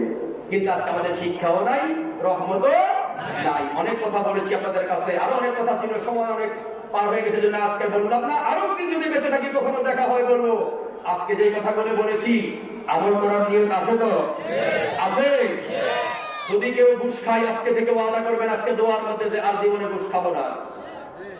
যদি আপনি সঠিকভাবে ওয়াদা করতে পারেন তাহলে আল্লাহ মাফ করে দিতে পারে। পারে কিনা? পারে কিনা? আর সুদখোর থাকলে তো কোনো কথাই নেই। সুদ খাবেন না, সুদ দাতা, সুদ গ্রহীতা, সুদের লেখক, সুদের সাক্ষী। রাসূলুল্লাহ বলেছেন এই চারজনের উপর আল্লাহ লানত। আল্লাহ কি সুদ খাওয়া যাবে? ভোলা আছে, ভোলা ইলিশা চিনেন কিনা? স্টিমার ঘাট যেটা ইলিশা বলে, ইলিশা ঘাট থেকে সামনে গেলে হলো সুদের হাট, এরপরে দাদুর হাট। তো জিজ্ঞাসা করলাম এটার নাম কি? তো হুজুর সুদের হাট। কারণ কি কয় হুজুর এখানে এই সুদ কারবারি একজন আছিল, তিনি সুদ দিতেন মানুষের কাছে, মানুষ নিয়ে নিয়ে ব্যবসা করতো। ওই ব্যক্তির বাজার দোকান ছিল, ওখান থেকে তার নামে হয়েছে সুদের হাট। এরপরে ওটা দাদুর হাট। এটা কেন? কয় হুজুর ওই লোকের দাদার বাজার ছিল এইটা, যে দাদার হয়েছে দাদুর হাট, সুদের হাট আর দাদুর হাট। এখন আমাদের এখানে আছে যে সুদের হাট নাই তো? খবরদার সুদ খাবেন না। বিশ্বাস করেন যত নামাজ পড়বেন, যত রোজা রাখবেন, যত কানবেন, কোনো কিছু লাভ হবে না। সুদ ছেড়ে দেন, বরকত দিবে কে? তোরা বলেন কে? আল্লাহ। সুদ খায়া, ঘুষ খায়া বাড়ি গাড়ি করে লাভ আছে?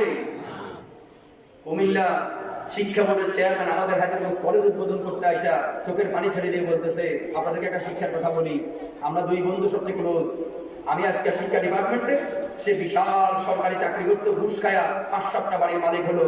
এখন সে আফসোস করে বলে, দোস্তরে আমার বাড়িগুলি যেখানে আমি সেজদা দিই, আমার বিয়া সেখানে মনে হয় সেজদার মধ্যে, এখানে আমার সুদের টাকা, আমার দেশের টাকা, আমার নামাজটা হবে না, আমার সেজদাটা হবে না। এখন আমি কি করি? এই আফসোস করে এখন লাভ আছে? কথা বলে লাভ আছে? এই জন্য আপনাদের প্রতি আমার অনুরোধ থাকবে, সুদ খাবেন না, ঘুষ খাবেন না, এই দুইটা ছেড়ে দেন। আল্লাহর কাছে দোয়া করলে আল্লাহ দোয়া কবুল করবে কিনা? বলেন, আমার বলেন করবে কিনা? করবে। আপনাদের প্রতি আমার অনুরোধ থাকবে। আর যুবকদের প্রতি শেষ কথা বলে শেষ করলাম, যুবকেরা এই মুরব্বীদেরকে দেখলে সালাম দিতে হবে, কৌশল বিনিময় করতে হবে। চাচা কেমন আছেন? দাদা কেমন আছেন? রাজি আছেন? যুবকেরা দাঁড়ান তো দেখি, আমার মতো যুবক যারা আছেন দাঁড়ান, যুবকেরা দাঁড়ান, সবাই দাঁড়ান, দাঁড়ান, যুবকেরা দাঁড়ান, দাঁড়ান, দাঁড়ান, যুবকেরা দাঁড়ান। মুরব্বীদেরকে দেখলে কি করবেন? দিতে হবে। সালাম দেন তো সবাই, মুরব্বীরা সালাম দেন। মুরব্বীরা এত বুড়ো হয়েছেন, কাল জোরে সালামে জবাব দেন। এই যুবকরা আপনাদেরকে সালাম দিয়েছে, আপনারা তাদেরকে আদর করবেন, তারা আপনাদেরকে সম্মান করবে। এই আজকের মাহফিল থেকে শিক্ষা নিয়ে বাড়ি যান। আজকে থেকে সমাজ পরিবর্তন করতে হলে সালামের রাত শুরু হলো। সালাম শান্তি, সালাম মুক্তি, মনে থাকবে? সালাম শান্তি, এই স্লোগান দিয়ে বলে যাবো, সালাম শান্তি, সালাম মুক্তি। বলুন সবাই, সালাম শান্তি, সালাম মুক্তি। মুক্তি দিবেন কে? আর সালামের শান্তি দিবেন কে? মুরব্বীদেরকে সালাম দিবেন যুবকেরা। আর ইফতিজিং করা যাবে না, অন্যের বউর প্রতি আকৃষ্ট হওয়া যাবে না, প্রয়োজনে নিজে বিবাহ করে নাও। আর সমাজের এই আইন আমি মানি না। 18 বছর হইলে মেয়ে বিয়ে দাও। মেয়ের যদি রাসূলুল্লাহর হুকুম হলো, মেয়ে যদি বিবাহের লক্ষণ বুঝো, লক্ষণ বুঝুন তো, তারে বিয়ে দাও, তারা পাত্রস্থ, আর কি করো? বসেন, সবাই বসেন, তারা পাত্রস্থ করো। আজকে সমাজের মধ্যে রীতি শুরু হয়েছে, 18 বছর না হইলে তারা জেলে দাও। তো ইফতিজিং করো, তোমার ভালো লাগে না? এই যুবকেরা যাদের 20-এর উপরে বয়স হয়েছে, বিবাহ করাই দিবেন। কতদিন খাওয়াইবো হুজুর? কাম করে না। খাওয়া নাকি আমনে দেয়? খানা দেয় কি? জোরে বলে কে দেয়? আল্লাহ দেয়। দেয় কি না? দেয়। যখন কান্দে কোদাল চড়াইয়া দিবেন, তখন আমনের রূপ দেওয়া লাগবে না, সেই দিবে। মনে থাকবে তো? আপনি যখন কোদাল চড়াইয়া দিবেন, তখন কাজ করবে কে? বউ চড়াইয়া দেন না কান্দের মধ্যে, তাহলে দেখবেন সালামও দিব, টাকাও দিব। কারণ বউরতে খাওয়াইতে হবে, বউরে খাওয়া লাগবে না। আল্লাহ যুবকদেরকে, মুরব্বীদের সম্মান করার তৌফিক দেয়। আর পর্দার আড়ালের মা বোন, আপনাদের উদ্দেশ্যে বলে গেলাম, সন্তানদেরকে কোরআন শিক্ষা দিবেন। এই সন্তানরা কোরআন শিক্ষায় শিক্ষিত হলে আপনি হবেন শ্রেষ্ঠ মা, আপনি হবেন যোগ্যতাপূর্ণ মা, আপনি হবেন হযরত ফাতেমার মতো মা। আর যদি সন্তানদেরকে কোরআন শিক্ষা না দিতে পারেন, আপনি হবেন সবচেয়ে বড় কলঙ্কিনী।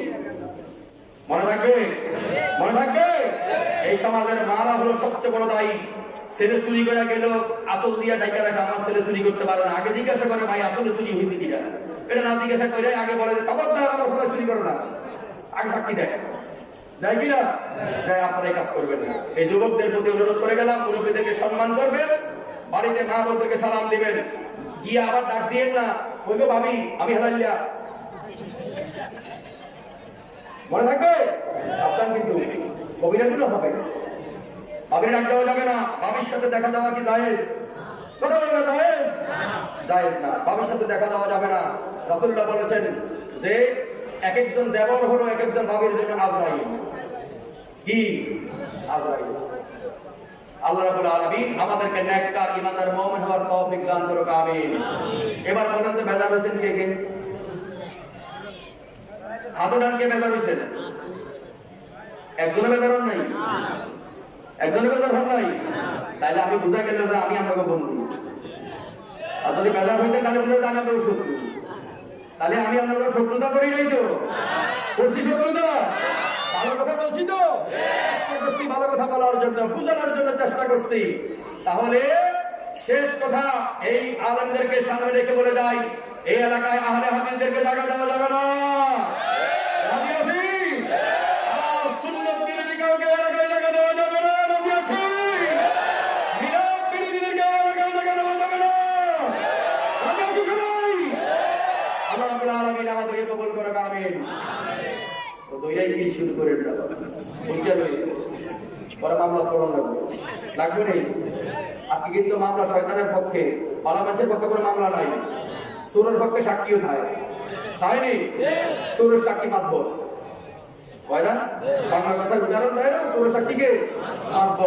আর ইমানদারের সাক্ষীকে কে? আল্লাহ। জায়গার মতো গেলে ব্রেক তুমি করবা। মসজিদে জুতা চুরি করে নিয়ে যা শিক্ষা দিলে জুতা একদম নিষেধ করছে, মসজিদে জুতা এনে হুজুর ভুলে দিছে। আমার এখানে যতজন আছে সাক্ষী দেন তো কোন মসজিদে জুতা নিয়ে ভিড় দিছে দিছে? তাহলে এটা ভুলে দিছে কেমন? এটা চুরি করে দিছে। কেমন দিছে? চুরি করে দিছে। কিন্তু যদি ফিরত দিতে তাই না বুঝতাম না ভুলে দিছে। যে এটা ফররক্ত আয়া কইছে ভাই আমি তো জুতাটা ভুলে নিয়ে গেছি, এটা কাজ জুতাটা বুঝে না, তাহলে এটা জুতা দিতে দিতে ভুলে দিছে। আজ পর্যন্ত আপনাকে এটা মসজিদে কইছে এই কথা, অতএব এটা চুরি করে দিছে। যার কারণে হাদিস শরীফে এসেছে এই জুতা তার গলায় লটকায় দিবে হাসরের ময়দানে আল্লাহ। এটা করার পরে আমার আমনে দিয়েছেন আপনি ভাই আপনার জুতাটা ফেরত দেন, কয়টা আজগারে কাম হইব না। আল্লাহ রাব্বুল আলামিন জুতা চুরি থেকে আমাদের হেফাজত করুক, আমিন। তাহলে আমরা রাসূলের নামে দুরূদ পড়তে মিলাদ পড়তে রাজি আছি। আজকে ইনশাআল্লাহ দোয়ার আগে মিলাদ হবে, সুন্দর অবস্থায় আমরা মিলাদ পড়ব। রাজি আছি সবাই? সুন্দর করে রাসূলের নামে আমরা মিলাদ পড়ব, সবাই রাজি আছি? ইনশাআল্লাহ মিলাদ হবে। এর আগে সভাপতি সাহেবের ভাষণ আছে, মাপের কোন কথা আছে? আব্দুল ভাই কিছু বলবেন? ওই আছেন নি উনি? সভাপতি সাহেব আসেন আসেন দ্রুত। আপনারা এক কাজ করে একটু লাইন ধরে বসেন, আবার দিবে তো এভাবে লাইন ধরে বসেন, নামাজের দিন এভাবে লাইন ধরে বসেন। কথা